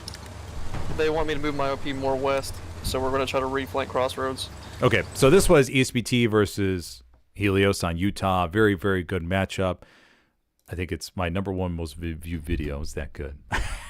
But if we look at the front line, this is a prime example of what a commander can do. We go ahead to this. This is later in the match where we controlled Chapel, and as a commander, I'm getting all giddy because, oh my god, are we going to push Legrand quick? Go 4-1 against ESBT? No way. Oh my god. I'm like getting all butterflies in my stomach. I think all the commanders out there will be able to know what it's like when you have the ability to go up 4-1 on a team that you think is better than you. Yeah, that is always a good feeling. But anyways, if you come back here, you see the front line forming like this. Now, this is where a commander, if they're in a good quiet position, they can always call out to say, hey, can we get up a garrison over here on the front line? Charlie Squad, can you get up a garrison for the front line? Because you don't want to have an attack. All in Legrand, all in. Yeah, okay, that's where Charlie Squad gets that garrison up on the front line. Because sometimes what you see is are the teams that are attacking, but they don't get this front line garrison up here. And they're just relying on OPs or something. If you don't get the garrison up, then your team can't commit to the all-in.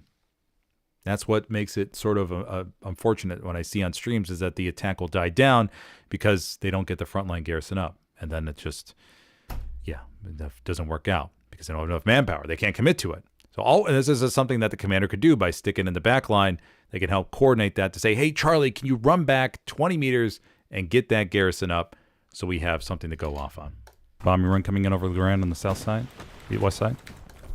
But yes, and managing the resources as well. Like we talked about before, I had these generate fuel, generate munitions. The commander should always be, you could set a 5-minute timer on your phone to get that placed. I mean, you could, if you're just starting off as commander, you could set that 5-minute timer just to say, hey, when it goes off, that's when I got to convert for munitions. I got to convert for manpower or something along those lines.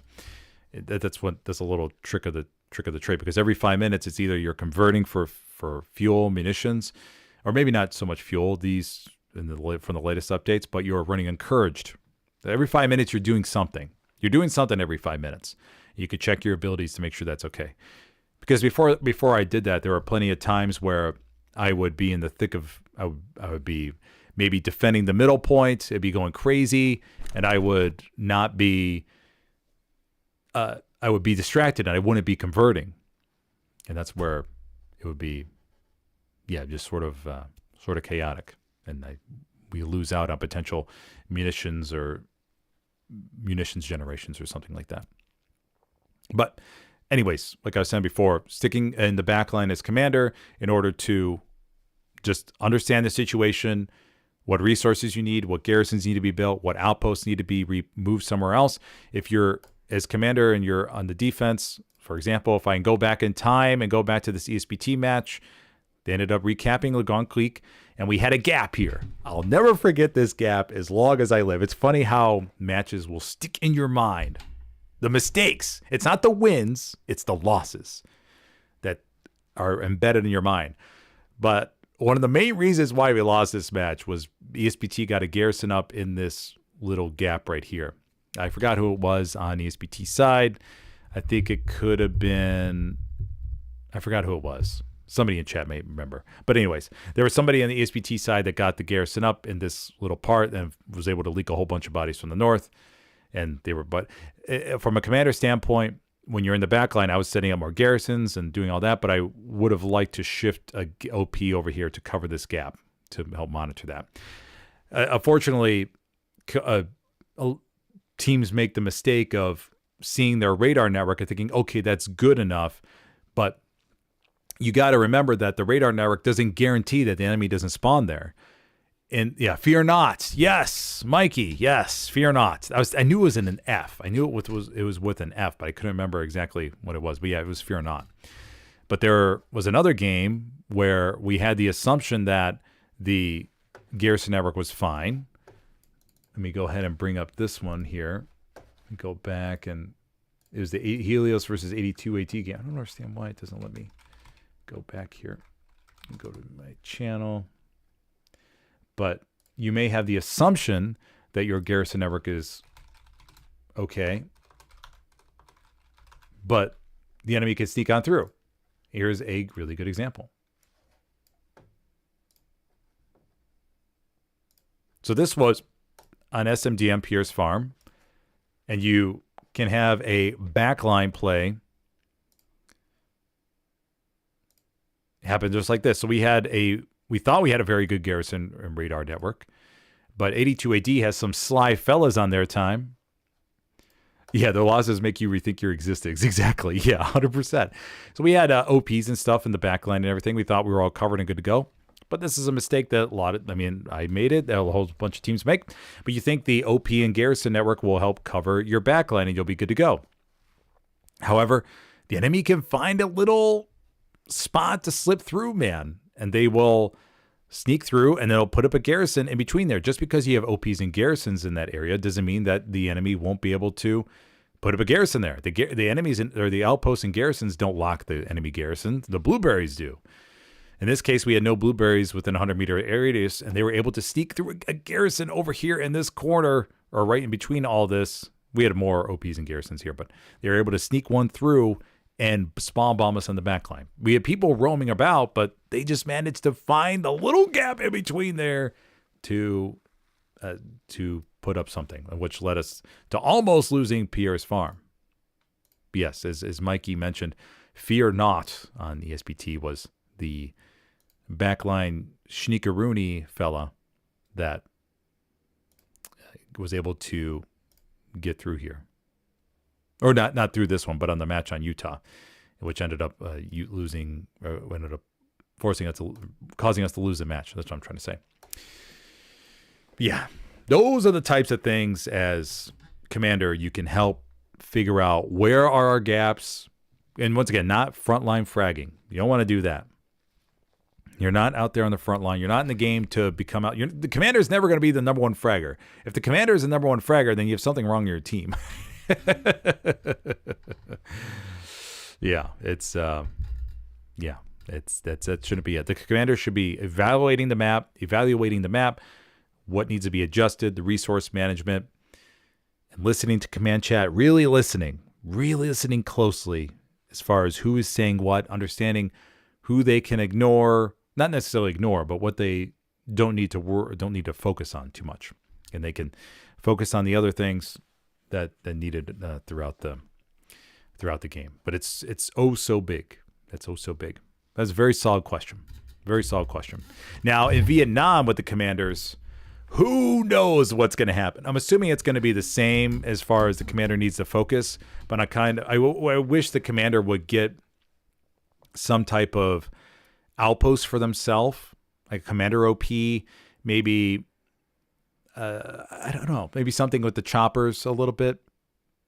The choppers in Vietnam, I'm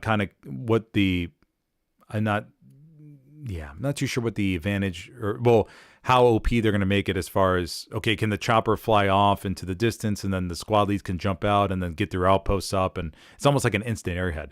I had this idea for Hella Loose, and the fact that what if they added a crazy ability such as a paradrop ability?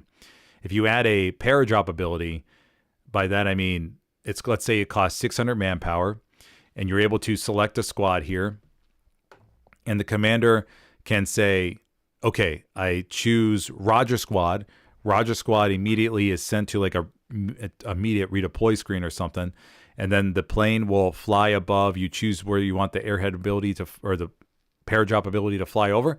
Let's say it's in C3. The plane will go to the back, and then they will drop all the boxes, or drop all the bodies over here to the left side, and they'll drop at a certain speed to the ground, and they'll be able to set up something. Now, the team, defensive team, will obviously hear the paradrop, but they'll have less time to react versus an airhead. But it'll be more expensive for the offensive team. They'll be able to select one squad to drop in the back line. Just one of those crazy abilities that they could really shake things up a little bit. I think it could be kind of interesting. Let's say it costs 600, 700 manpower or something versus 400 for an airhead. That'd be kind of, shake things up. Got to be disciplined with those probe OPs, brother man. Yes, you do. Yes, you do. Maybe a boring life, but place it in a choke point or obvious flank spot and play off garrisons yourself. Shake a man. Yeah. Babyface says 9PZ going to win for sure. Ability to spawn on OP. Yes. Commander ability to spawn on OP. Commander should be able to spawn at any OP. I don't know about any OP. Maybe a little bit too OP. Sure. Horvath says, I think that's why the airhead ability exists. They couldn't afford the plane animations or something. Yeah, it could be. It could be. It very well could be. But I think that could be one of those ones to really shake up, or really just add another dynamic piece to the map. A nice paradrop ability. Select one squad. They redeploy. They're on let's say a 20-second timer where the cool plane animation goes above. Shows now the jump out ability. I don't know. I mean, is it one of those things where how long would it take you for it to jump out where the enemy could shoot you? I don't know. That's one of those ones that would need to be sort of debated back and forth as far as how that. Oh my gosh, we've been on stream for 3 hours and 12 minutes. I got to get ready for our next streams for the day, everybody. Oh my gosh, that's crazy. This is a long ass Smithers talks. Oh my gosh. Look up Squad 44 paradrop. Okay, we'll do. I will check out Squad 44 paradrops and see what how that looks, because I think that'd be, maybe they have something similar like you mentioned that would be kind of cool. But okay, I think that covers today's Smithers Talks. I'll talk a whole bunch of things.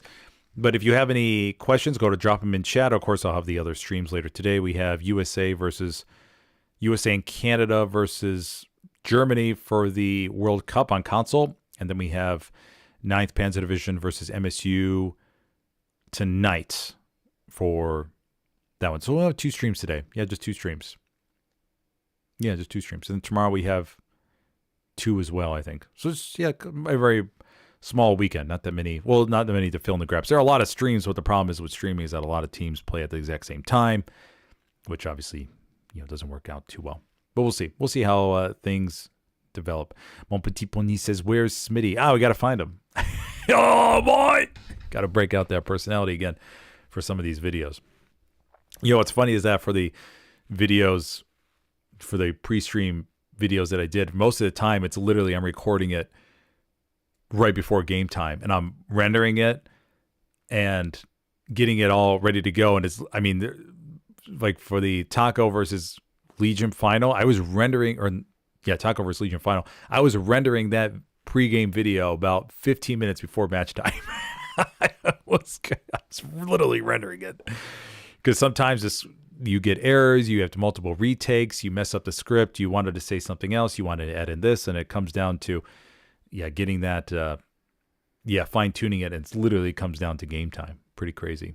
But okay, everybody, well, thank you for joining me today. We'll do this. Let me know what other topics you want me to cover in the next streams, and we'll see. I guess we got to wait for, more Vietnam stuff to come out so we can review that and see what all they have planned. Okay. All right, everybody, if you enjoyed the stream, be sure to hit that like button, and I will, if you're interested in a competitive Hella Loose, you could check out the Discord link in the video description if you would like, and then you could join as a console, PC, or a casual member there, and then that's pretty much it, everybody. All right, I will see you buddies next time. Have a good one.